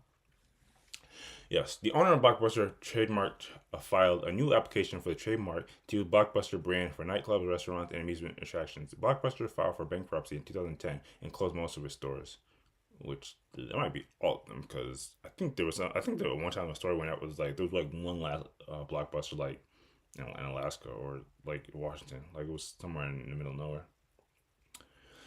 The last Blockbuster, oh, it actually says the last Blockbuster store was located in Bend, Oregon. So yeah, it was all the way north west, and is owned by Ken and Debbie Tischer. Dish Network, which owned Blockbuster trademark, no longer grants new franchises. Dang, that sucks, dude. Because we always talk about like if you own a franchise, which one would it be? And that's kind of goes along with the question. But like, there's some franchises where you can't even like get new ones because like the French because like they're bankrupt and they wouldn't obviously sell. Anyway, so yeah, I think it's safe to say we all grew up with Blockbuster here. I'm not sure you're a little familiar with it, Ghost. Not to say that you're uber young, but I'm not that young. what do y'all think of this move? Obviously, it's not coming back because obviously, while we all have fond nostalgic memories of Blockbuster, I think it's safe to say if a raw video store that was selling VHSs and or renting VHSs and DVDs and movies and things like that were to really open up like that, I don't think any of us would actually attend it or be a consumer of it, patron of it, if you will. But what do you think of this in general? Do you think it's kind of dope? It kind of reminds me of I think we reported a story and spoke about a story where like Toys R Us came back in some fashion. I think it was like on a cruise ship or something like that. I don't remember. But I definitely was dissing Toys at the time, so maybe I don't know if I'll keep the same energy. What do y'all think of this move? Do you think it's dope? Do you think it's weak? I guess we'll start there because I got a follow-up question. Is your nostalgia for Blockbuster enough for you to be like, oh, this is dope, and you check out the Blockbuster bar restaurant? Jesus Christ. What do you in the amusement park? I don't even know what they mean. They must mean attractions at a amusement park. Like there'd be like a Blockbuster booth at like a Six Flags or something like that. Well, what do you think, Ghost? Would you go to the Blockbuster bar? Man, this is just clearly gimmicky and trying to take advantage of people's nostalgia. Like, could you imagine? Hey, y'all want to go hit up the Blockbuster this weekend? Like, it's just no. Like, I'm not mad at them for trying, just because again, like, who knows? Maybe it does end up taking off, and people are that nostalgic for the Blockbuster that they co-sign it and it becomes super popular. But for me personally, like it just comes off as kind of like a crash grab and kind of desperate, to be honest. Like I can't envision any world where they would have a service that I would find uh entertaining outside of just the novelty of it being a Blockbuster, a company that I thought closed 10 years ago. So yeah, I'm not gonna give this any mind. If I see a Blockbuster nightclub or bar, I'm gonna look at it crazy and I'm gonna continue on in my day. That's crazy. What do you mean? You'll know that if you do go to, you'll know that everybody there is like age appropriate because like it'll be our generation that leans on it more the most. Oh, that's like one minor factor. Yeah, like, even if everyone there is like hyped off the nostalgia, after like 5 minutes, that novelty is gone. Like, what are we gonna be doing at a Blockbuster nightclub or a Blockbuster bar? I I just It probably. I mean, you remember the vibe of Blockbuster. You know how it felt going through those aisles and seeing the movies. You know, dog. I'm not going you to you a you get that Blockbuster you bar get that to rent a vibe. movie. You get that No, I vibe, won't. and you No, can I and then you won't. can you can grab a beer with your homies. What's the Nah, problem? how am I gonna get the vibe if I'm not doing the thing that it was the I'm not using it for the purpose that it was created for. Maybe they let you maybe they have a simulation. Simulation. Oh You my can rent out the thing and then go pop it in a VHS in the back and watch the movie and then you put it back on the shelf. nah. It's Oh, and there's you also there's got to rewind it. You got to rewind it, or else you don't get your money back. mm-mm. Damn. I appreciate the attempts that they're going for, but nah. What about yourself, Ace? Are you more sentimental? Do you think this is a dope move, or do you think you just can't bring back something like it won't have the same feeling unless they're bringing it back to like in that capacity? I am more sentimental. I think if they did a bar or yeah, a bar or a restaurant, I would definitely check it out if it was like Mm. relatively local or even in Boston or something like Yep. that. I would definitely check it out, and I could imagine it. I could imagine the vibe being dope. Like Yeah. I've been, I've been in restaurants that have like certain themes. One that's jumping out to me is there's a pizza place in Connecticut. Um, that's the Mystic Pizza, and it's like themed after this movie, Mystic Pizza. And it really feels like when you go into that restaurant and like they got the movie playing, but also just the vibe. It feels like of that time. I think it came out in the '80s, and it feels very much of that time for some reason. So, like this would be analogous to that for me, where it would feel like it would have that late '90s, early 2000s vibe. That's what I'm saying. Yeah, I could imagine it. I could imagine it being very cool. You must have been too young, Ghost, because they had games there too. Oh, You could rent games. I'm telling you, I that was was. I went to Blockbuster a lot. Like I'm not that young. It was a vibe at Did the your parents time. let you? Did your parents let But you have input on what was getting rented? yes, what you mean? Man, Like for the time, yes, it was cool. It was enjoyable, but it ran its course. I'm well, good now. I'm straight. I'm a UAs. I would definitely check it out. Yeah. And But y'all yeah, that go, also. to be honest. All right. That also leads me into my other question. You know, like I said, I think we saw this with something similar with Toys R Us. Now it's not coming back in full capacity because these businesses obviously can't survive in this current day and age and climate. But what if any franchises that have closed down? Obviously, we've lived long enough to see our store close down. Like what was the other electronic store? There was a Radio Shack. Circuit City. Circuit City. That I used to low Um, key like Circuit. yeah. I used to like Circuit City more than I liked Best Buy. But Best Buy, but Right. Best Buy has definitely been able to stand the test of time. I was just talking about Sarah Dean the other day. Sears. Sears is gone. Really? You can't just. Where's the Sears? You can't just run into a Sears and do all the things that you used to get all at Sears. Damn. So So you're saying that if there was like a Sears theme nightclub, seriously, bar that you'd be hyped for that too. I'm not saying the nightclub 1-to-1, but and Sears is a weird comparison because Sears didn't have a vibe, and if you're a kid, Sears is actually kind of corny. Right, right. The only That section is you like true. is the electronic gaming section, but the only thing is, I don't know why they built it like this, but the monitors were always at this wild angle. So you're playing the game, you're playing the demo of the game, and you're looking up like this, and you're literally causing neck and back trauma to your young body, but you're so engrossed in the vibe that you don't even care. But regardless, yeah, I was just talking about shit because I think I would like to take photos of. I would like to take some like professional photos, and I feel as if I don't know where you even go to do that anymore. But anyway, Yep. um, Same. so yeah, if there's any franchise, what if any franchise y'all could bring back that might have been a clothing store or a restaurant that's no longer. You know what? I think Boston Market's. When I know one of y'all like Boston Market for some reason, I think Boston Market they got that out of here. What Really? if any? Well, I think we know who now. What if any? What if any franchise y'all would bring back? That y'all can think of. I'll start with you, Ghost. I'm actually looking up franchises that have closed. I guess it I would. got mine ready. I got mine ready.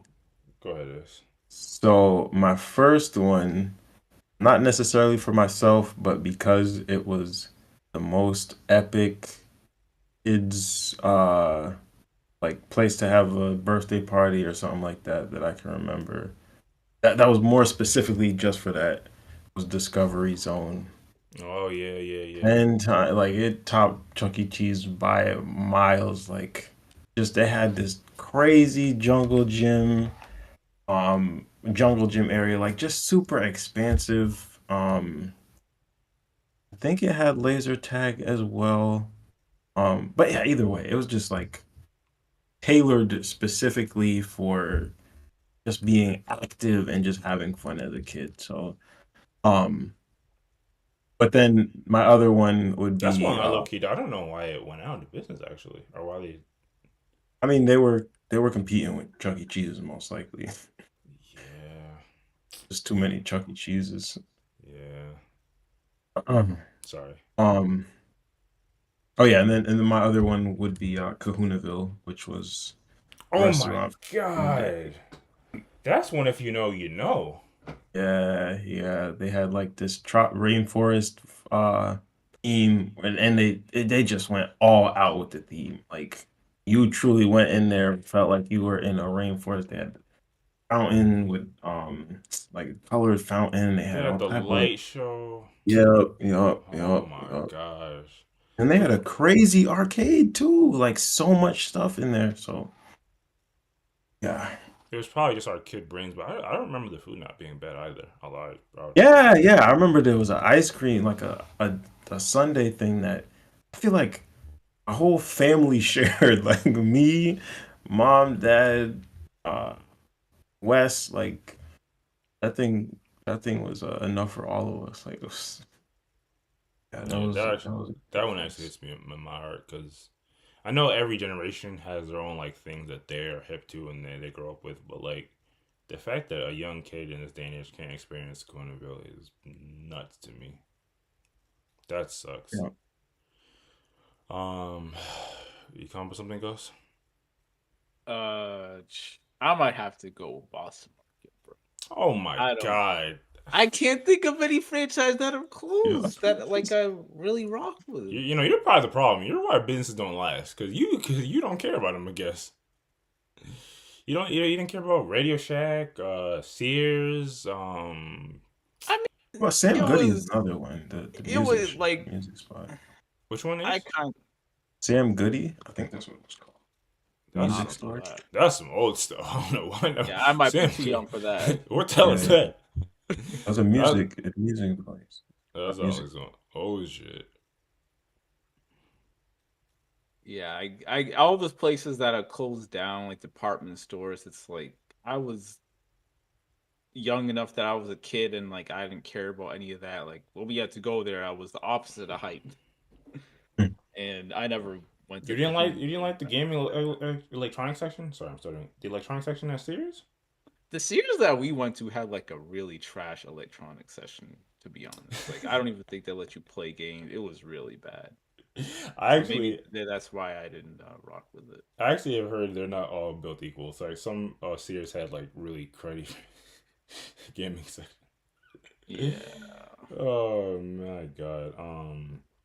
What's Yeah, it? What was the other gaming store that wasn't GameStop? I think it started with an E. EB Games. Yeah, yeah, EB Games. Oh Dog, my. Was that no, better? what are these old ass? I never heard of this in my life. EB Games was low key Nah, hard. I y'all, mean, Yeah. y'all making this up. Like, come on now. No one It knows was a about no franchise EB that game. rivaled the Game Shop. What was Game Shop? I'm That was talking called about places you went to GameStop. once. Speaking of GameStop. ones, Once when you were speaking of young. ones that are kid specific, there was also KB Toys. That Yeah, was my I think I joint. remember. I think I remember that. That yeah. was my joint. Yeah, I'm looking at a list myself, and I actually don't know some of these either. Freaking Family Video. Walden Books. I always thought they were inferior to Barnes and Noble anyway. So. I look, you want to steal your answer and say Coonville because I really just have a hella attachment to that one personally. But on a restaurant tip, I don't even know how national this was, or definitely was international. But if you remember, what was it called?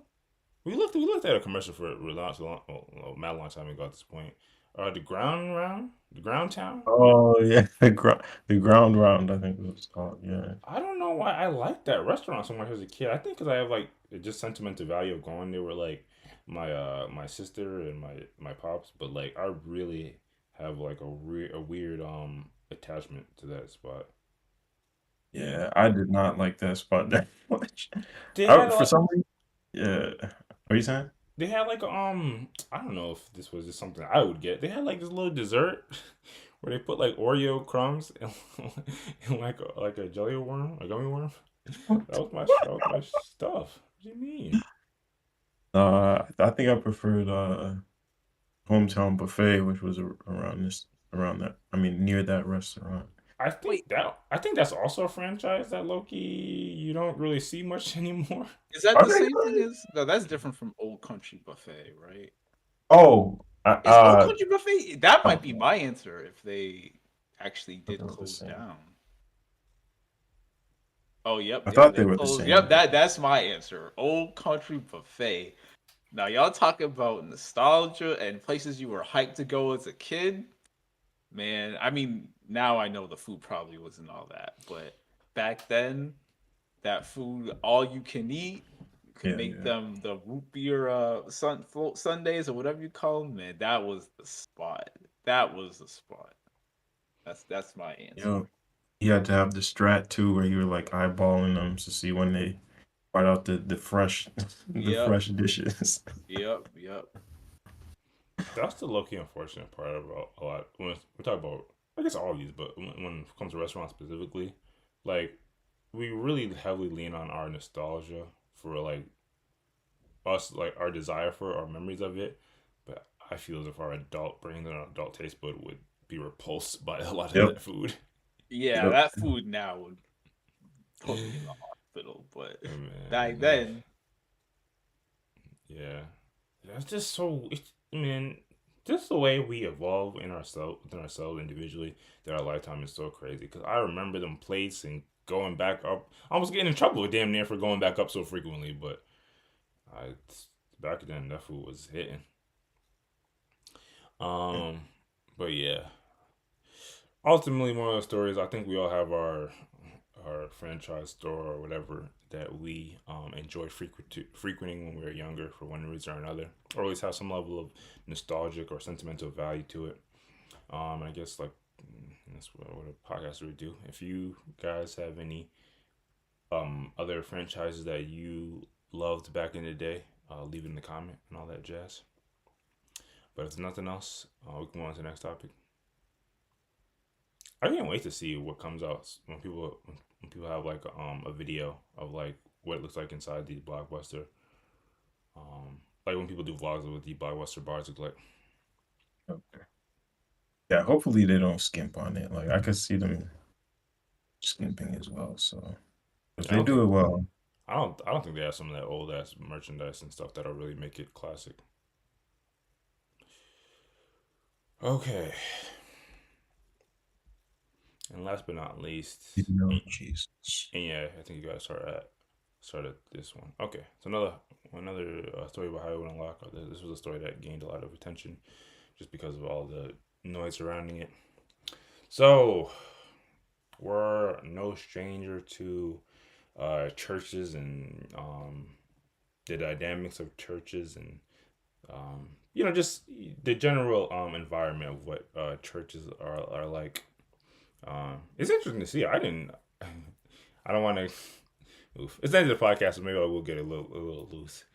I'm surprised stuff like this happened in 2025 because when I look around, a lot of these churches have adopted a way more rainbow flag, all inclusive mentality.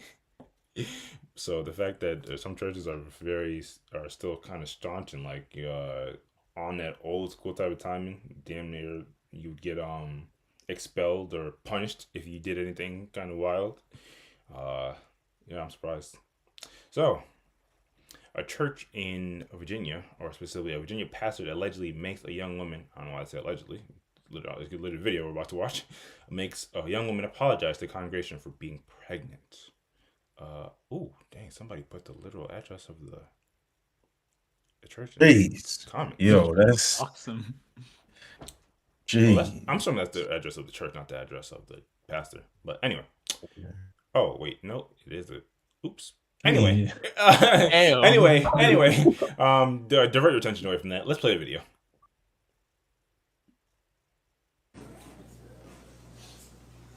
They say, I soon see you repent. Then you never wait later to repent. If you sin, you don't wait no 2, 3. You don't wait till the baby come to repent. You repent now. You just don't do it again. But you got to repent. I don't care how you look at it. You already know. She already know what time it is. I told her. It's not what you think it is. But the church praying for you. We ain't gonna condone your sin now. We ain't gonna do that. Okay, I think there might be a little more. Oh shoot! Somehow I'm at the last tab. Yeah, it's good. That's what I said, dude. Good start off with the last tab. Oh, Because the first tab is like the update, which is not really going to be much more positive. Just spoiler alert. Go to the next tab over. So is there more to this particular video or? Yeah, they passed on the mic. play that.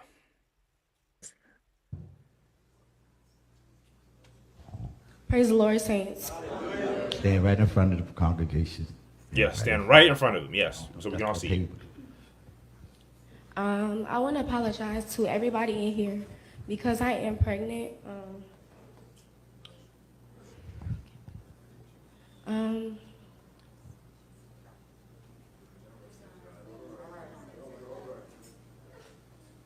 sorry, y'all. And I just hope that y'all all forgive me and praying for me. Standing awake.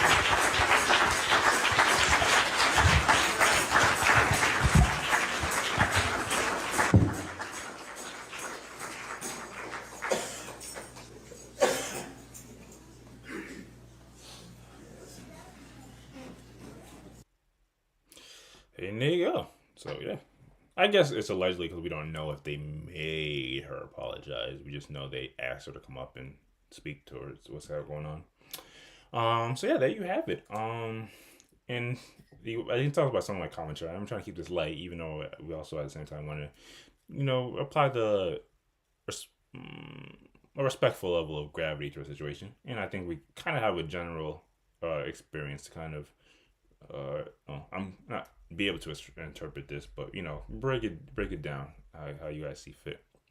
So that was the apology that the young sister made. Even being in strict church environments, have you guys ever seen or heard about somebody had to apologize for getting pregnant? That's might be a first. Might be a first. Oh man. I've seen this before. So as you see by the video, pastor, started to speak about how, it seemed like they were alluding to like a specific situation, and the overall concept of like, you don't want to wait to repent. You want to repent, as soon as possible. Even going to say, don't wait till the baby comes. Repent now. The problem for this situation, we need a lot more context. Do we know how old the sister is? Do we know if they were pregnant with like somebody they've been in a relationship with, or if it is just some one night stand shanty stuff? Obviously not obvious, but the assumption is they're not married, which is why it's such a big conundrum. But I guess we'll look at the other stuff around it before we get to the crux of the matter. I think it's just like the mom spoke out about it. Go to the other tab.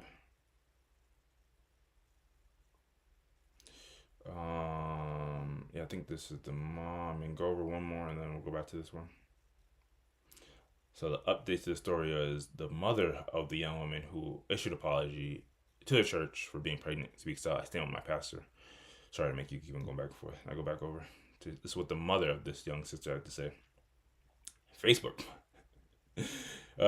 Miss D. Miles. To everyone that's concerned, we greatly appreciate it. However, I do want you to know that you are all interrupting my peace. That is causing more damage than good. So, because people are literally doxing, they found the mother and the probably everyone involved in the church. You are showing up, disrupting my church. People are actually showing up to the church. Jesus, my beliefs and respecting my pastor. I am where I want to be and where I choose to be. We were not forced or manipulated to stand before the congregation. Okay, so according to the mother, they weren't forced. My daughter willingly approached a congregation and was welcomed and embraced with open arms. I stand on what I've been taught, and I'm raising my daughter to do the same. Well, somewhere in that teaching or that raising, they missed a lesson or two.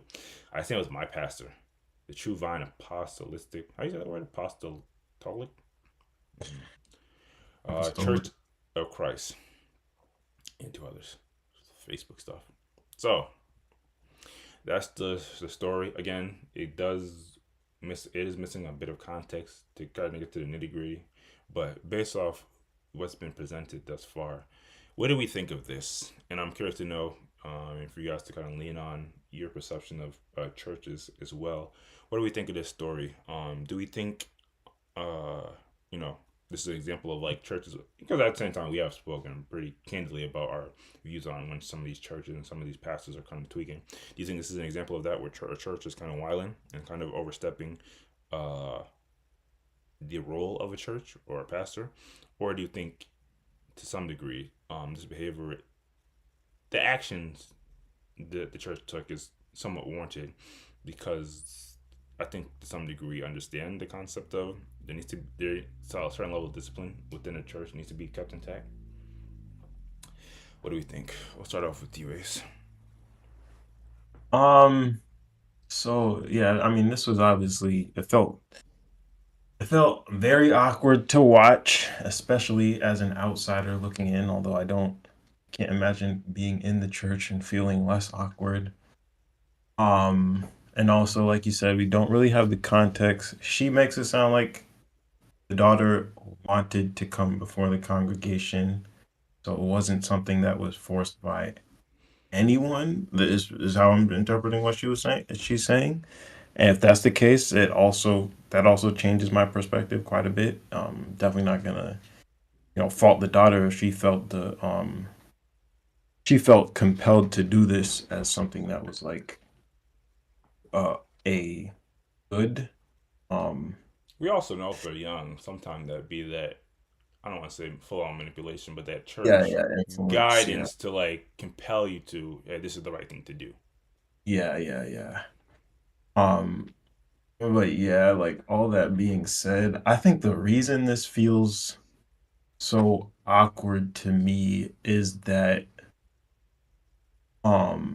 well, for one, like apologizing to the church, it kind of doesn't make any sense to me. Like she didn't violate other people by bringing this um by becoming pregnant, like doing something that's going to affect her life. Like you could say if she remains part of the church community, it's going to affect other people's lives, like just in terms of I don't know, watching the baby or whatever. But And when the baby's crying in the church, we've all known when the babies are young, they be a little, you can get a little pissy in the church. right, but at the same time, like apologizing for the fact that there's gonna be a baby coming, like yeah, I don't know, it feels it feels it feels wrong to me. It feels like something that shouldn't be necessary. Like and um in terms of sin and wanting to repent, I can understand that. I can certainly understand that and seeking forgiveness from the Most High. But I don't know. It just something about that rubs me wrong. I can't really. It's tough to put my finger on it, but it just rubs me the wrong way. Uh, and then also the pastor's like that just from the brief words we heard, um, the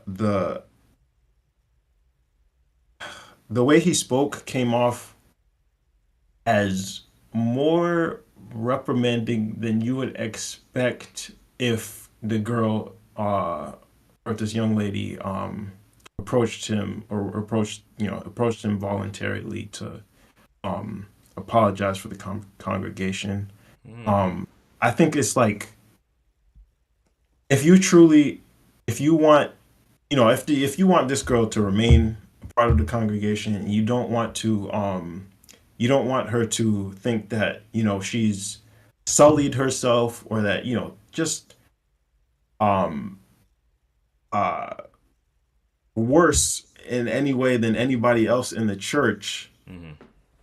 I think you need to like tread carefully and come at something like that with much more empathy, much more compassion, much more I've been in your position. I've done, I've made mistakes as a as a young man or whatever. We've all made mistakes and we're trying to learn to grow from it. We all love you and we want the best for you.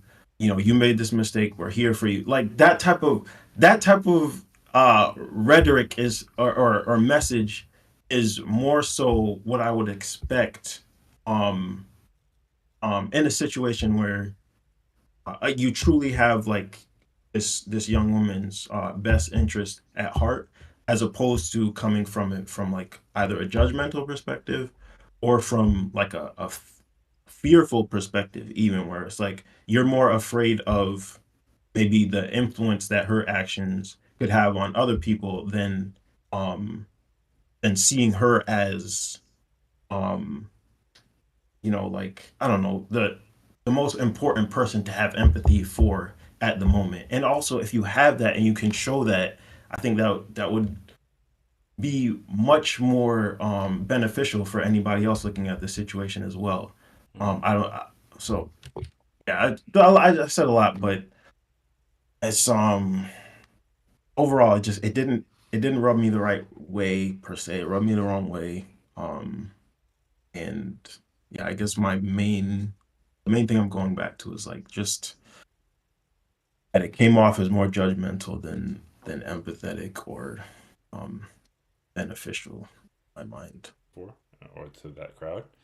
I was kind of thinking about it. Maybe if you're a young person, you get pregnant, you may owe an apology to like your parent because they That's probably the have. thing. You could say maybe, but even that feels weird to me. Like I Well, I was just thinking maybe if it was specifically like against the rules, say like don't get sexually Yeah, I guess Yeah, so. I like guess I so. disappointed you or something. I didn't live up to how you raised me a certain standard. But Yeah, yeah. But yeah, also and it also sounds like you're effectively getting at like the manner in which the pastor was like conducting or some of that messaging may lead more people away Right, opposed to like bringing them in with, if there's more compassion. right. Yeah, I'm generally rolling. Um, yeah, the whole thing felt a bit. So again, maybe it's because I've modern progressive eyes, but it just seemed like I'm just surprised this happened. But it's Virginia. No offense to Virginia. Um, what about you, Ghost? What do you think of this scenario? Do you think the church was wild? And to be fair, the church they did seem really supportive. They gave him a standing ovation once they True, true. once they apologized for some reason. You think the church was or the pastor was wilding, or do you think to a certain degree they people in a church environment do need to understand like discipline or like regret for their decisions? um, I'm pretty much with Ace. I think you phrased or explained your rationale pretty well. Um, the number one reason you should apologize or who you should be apologizing to, I guess, should be the Most High. And that's if you think that you sinned and that you want forgiveness. That's who you need forgiveness from. You don't need forgiveness from your congregation necessarily or anyone that you really haven't wronged. So we don't know the situation.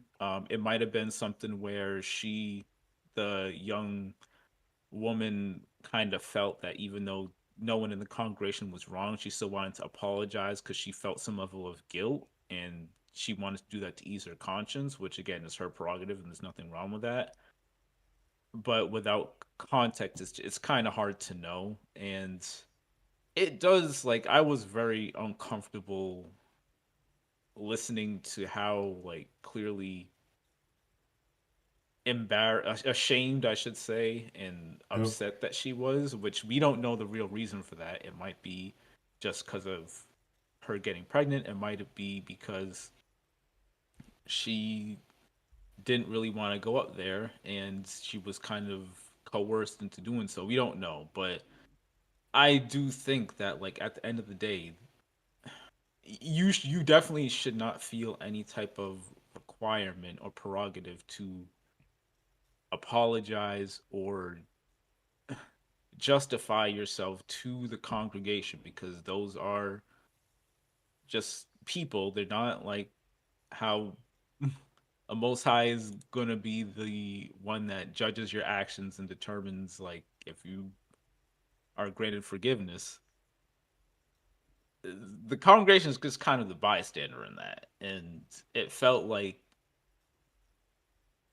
from the pastor, the way the pastor kind of phrased it, like Ace was saying, it felt more judgmental and like this is a penance that you need to do to absolve yourself when really that penance should be with the Most High. So again, kind of extrapolating here without context, it's really difficult to give any determination. But that's just how I feel about it. Yeah, I'm rolling. Yeah, it definitely would definitely be better with a bit more context. I'm really trying to be objective as possible on it. It really seems like I think most people would say that this is definitely uncomfortable. One element of that you could inquire about though, would we make the could you not make the case? I know it's not in that question that shame is not necessarily a bad thing. As, Thing. huh? A bad thing. No, I was just saying. What you were saying. Yeah, it's not necessarily a bad thing as it pertains to trying to, live a moral and upright society or so like life and then branch out to society. Uh, I do think having shame is you should have shame when you mess up when you sin. but it should be internal in that you are ashamed of your own actions, and it's kind of between you and the Most High. The shame shouldn't be generated because you have to go in front of the congregation, because you're forced to go in front of the congregation, I should say, and say I sinned and this is how I sinned. That's really, I don't think that shame should operate like that. And I know that in real life, oftentimes the reasons we do feel shame are because it's our bad works or become public knowledge and you're just embarrassed that like these people know this about me. But I don't think that's how it should be. Like I don't know if there's any real positive benefit to just shaming someone and oh they feel so ashamed now that they're not going to do this again. There are certain places for it. Like there are stories of how children that are bullying have to go and apologize from the class and they feel ashamed like that. I guess it's kind of a similar scenario, but I do feel it's a little different in that you're kind of showing. There's a difference between showing someone how you make, how they made other people feel versus the person sins, they make a mistake, and then you're just shaming them for sinning in and of itself. Yeah, again, you are making the most amount of sense, and I think when it pertains to shame, I think that's like I don't want to say delicate conversation, but conversation that does require like context. And I think maybe you could sum it up to some degree with like I agree like shame can be a for lack of a better term like tool that we use in our individual lives, but I don't necessarily think shaming like actively putting shame on others. I don't think that necessarily benefits us. I Um, think it could actively hurt. yeah, yeah. Oftentimes it does.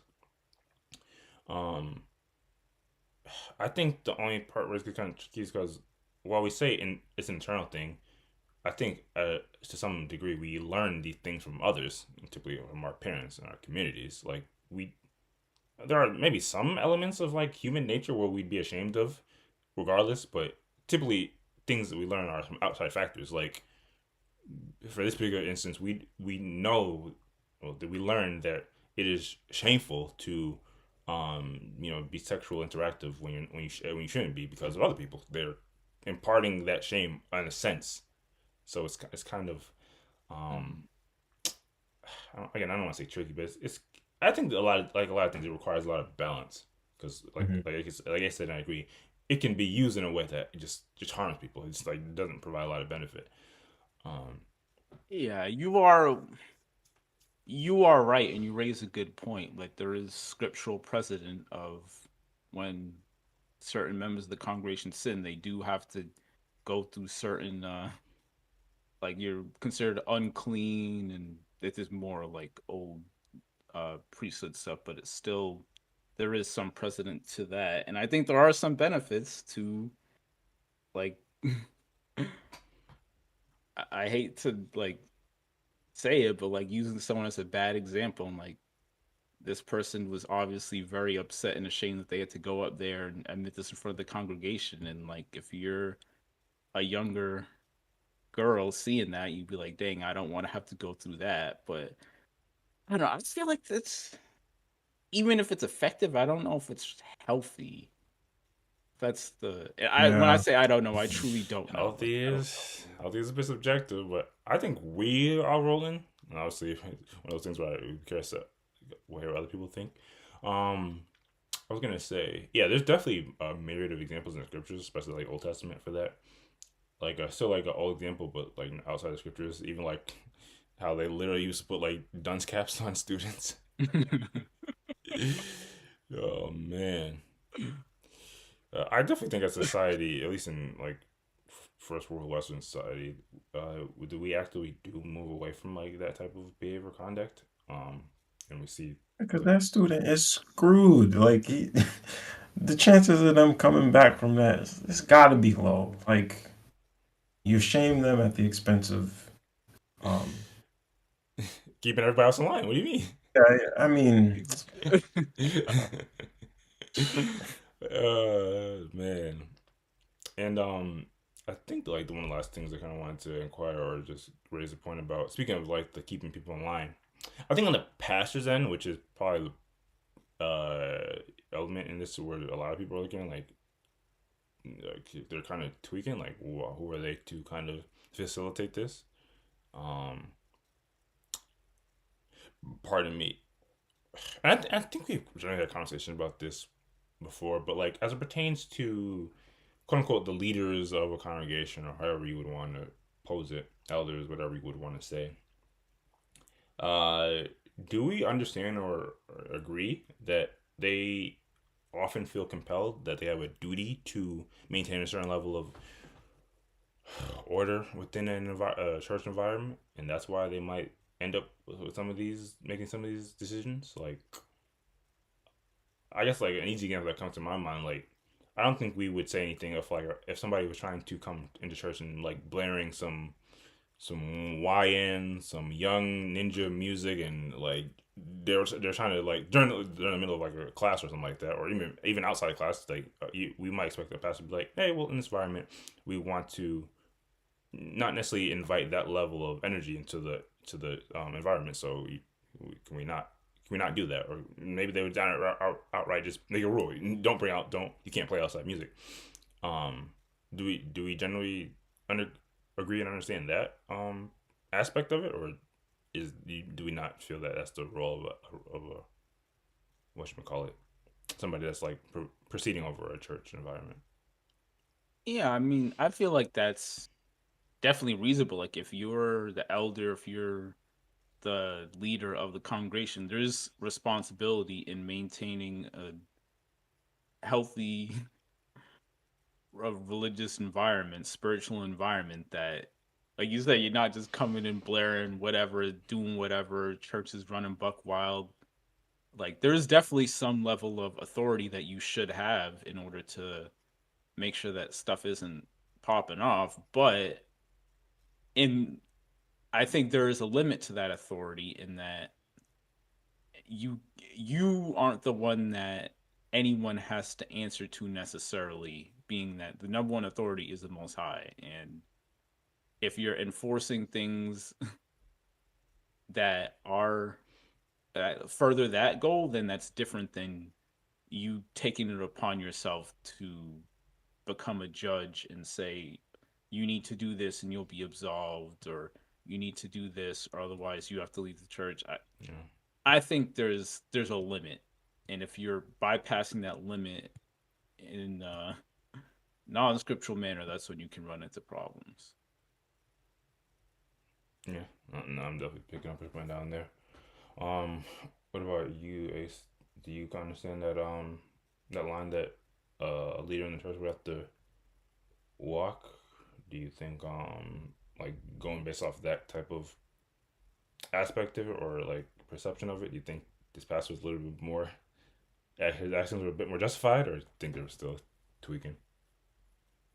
I mean, I definitely get the sense of responsibility, and I think there is a responsibility in terms of um somewhat like trying to maintain order.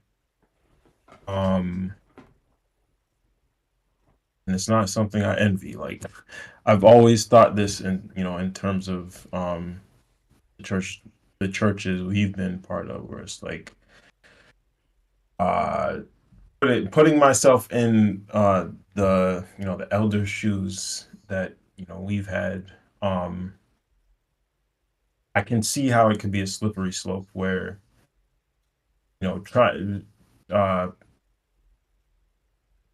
being extremely focused on you know making sure that there's order, and trying to um uh being afraid that people will be led astray by this or that, um can lead you to do things that ultimately like is not for the good of the whole, or even not for the good of the few that end up hurt because of that. So I mean, that's the thing. Like, there is a line. Where that line is, what action that dictates for a particular situation. It's going to be, case by case type thing. And I don't think there's an easy answer to it. Um, but I don't know, like something like this, just I think was to me it felt like the line was crossed.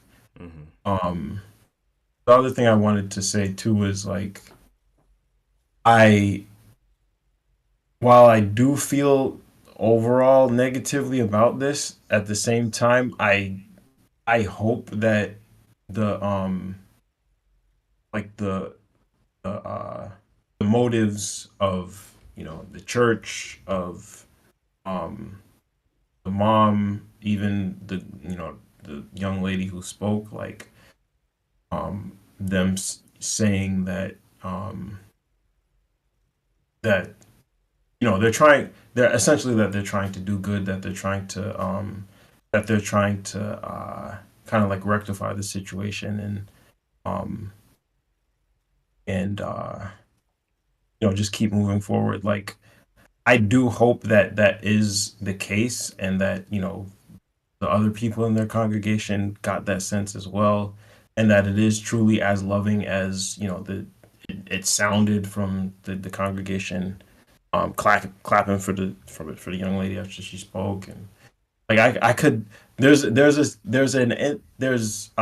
reality in which I could see that everything being just fine, and they're moving forward Yeah. by the grace of God. But um I do hope that's the case.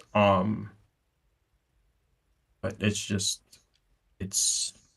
it's hard to see it from what we saw in the video. Yeah. Um, Yeah, I get that. Yeah, and to be honest, unless like churches are like really, really drama filled, a lot of times anybody looking from an outside perspective is not necessarily gonna get it. When in reality, inside there's such a lot of churches don't necessarily be close knit families, but they're so like ingrained in like the culture of church to where these things aren't necessarily even that big deal for them specifically. yeah. Like Yeah, while but I hope they are. Like, I hope they do have a very close knit, yeah, thing, and that this is well, that something like this isn't necessarily like uncommon. Like, I mean, hopefully nobody just yeah. Hopefully, it isn't. doing stuff willy nilly, but at the same time, like, other people are doing foolishness as well, and if nobody else is talking, and she's the only one that's done this in years, it's like, okay, like, she's going to feel isolated from something like this. Like, there's gonna be a level of shame that's like, I think, kind of unfair. It should be a situation where if she's doing something like this, I don't care if it's the pastor, the mom, whoever, like, this should be relatively like, not just completely uncommon that she's the only one that did this. Because then again, I think it invites that level of shame that from others that I don't I don't think is good. Yeah, I think we all generally agree with that. Yeah, like with all our conversation we have regarding like religion, spirituality, scriptural elements, try to lean on our experiences and our understandings and our interpretations, but we're very conscious of the fact that when it comes to these things, it's just like I don't want to say it sucks. It's just like we really gotta be conscious that it's like we're all under like this similar umbrella, just like the basics of like worship God, pray, have faith. But because of our respective interpretations, we all get drastically varying views on things. To where like you could have a church where like the pastor like literally beats people, and so some people would deem that as acceptable, but other people are looking like so this is like they're like tweaking. Um, so we're all trying to manage that understanding and find that balance that the most high obviously would preferably want us to be achieving. And in general, churches should feel like a place of community, of faith, of understanding. So if it does, if they when and if they don't, we can start to see something may be amiss.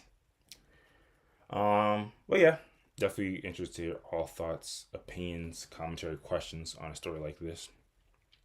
But if there's nothing else, sorry, we can move on to next topic. That's the last one. All right, let's close thing out. I don't remember how we close these things out. Let me do this. Okay. So with that, we already spoke about some unfortunate passings earlier, so I don't think there's anything to get off chest. Except I hope everyone's staying warm. Everyone's, properly managing the snow. And I hope everybody's just, in this time of like, what I would argue is like feels like an immense amount of divisiveness and like people kind of tweaking out due to like the cultural wars and political climate. Man, just find and or really continue to grow and build your community that has your similar values, interests, and alignments, and don't really worry about everything else. There's so much like divisive rhetoric going around these days, especially on social media. You don't let yourself get wrapped up or engrossed in any of that stuff. That's what I would impart on to people at the beginning of the year. But with that, looking forward. That's what we typically do at the end of these. What, if anything, are we looking forward to coming up in the near future, long term? You know what they say about something to look forward to, and it's because it's the beginning of the year. I don't like to say it often because I've been told it's kind of negative, but I actually found the positive spin on it. You always have to have something to look forward to, because having something to look forward to is literally what happiness means. Or if you want to look at it on a more negative light, if you don't have anything to look forward to, then you might as well just go lay down and die. Because what's the point? But yeah, anything that we're looking forward to coming up? I'm just gonna cheat and say playing Ninja Gaiden 2. I bought it for the Xbox 360 because that's supposed to be the optimal experience. So Jesus whenever that Christ. comes, Gee. 360, that's some old ancient. You can get one of those at Blockbuster these days. yep. But no, that's dope. It's not. Wait, so you're not playing the remake? I mean, I don't want to get all into the weirdness of all the remakes of Ninja Gaiden and why the 361 is supposed to be ideal or whatever. But I don't know. yeah. I don't know. Anything That's else? the next. Some concerts coming up. I am actually looking forward to doing my taxes so I can hopefully get a little return. Taxes. I ain't doing my taxes yet. I'm too turned up. Exactly. These tax. If you do your taxes this early in the season, like you're like a true adulting. I feel like the veterans like myself, we don't do our taxes till like end of March, April. And I myself, nothing too big. To be honest, I just started watching. I just watched the first episode of Sakamoto Days. So I'm going down that. I'm going down that series, and it's one of the few series I've actually been watching while it's running. I watch this. I end up watching the series when it's like when the season's already out. I don't think I'm going to catch up, but we'll see. So far, the first episode was phenomenal to me. The only sucky part, and I kind of wanted, I don't know if I was going to turn this into a topic, but I was looking at this Reddit thread. I've been a bit more on Reddit these days. Don't judge me. There was a Reddit thread about how Japanese fans are not happy with the upcoming Sakamoto Days anime adaptation, to the point where the studio is starting deleting negative Japanese comments from YouTube trailers. So I might come in later and at some point in time give a Sakamoto Days deep dive. But as of right now, I'm hyped. I've always looked at the manga series when the new chapters come out, and like, damn, like a good ass series. I want to check that out. So I'm hoping that by watching the first season, I get motivated to go and catch up to the manga. But yeah, in just general, I know we're still in the dead middle of it, but I'm kind of ready for winter to be over. I've shoveled one too many times this season for my liking. And I busted my ass a couple times too, but that's neither here nor there. So, as always, and first one of the year, thank you guys for coming out here and doing this podcasting. We appreciate y'all, and we appreciate any and all listeners, supporters, likers, commenters.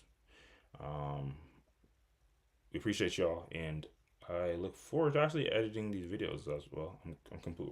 I mean, obviously by now it would have been crazy if we weren't, but we're completely caught up on all the podcasts. So, and the goal is to have one video a day. So just putting all the respective topic videos that we talked about on the weekend out throughout the week, and doing it on a consistent basis. That's the goal. And we hope by listening to us that you gain a new perspective, or you learn something new, like the fact that coming to you soon, you'll be able to go to a Blockbuster bar with your old homies, or we just hope that you find it entertaining. But if none of that happened for you, then all we have to say to you is be warned and be felt. Thank you. Stop recording. And yeah, let's get to the music.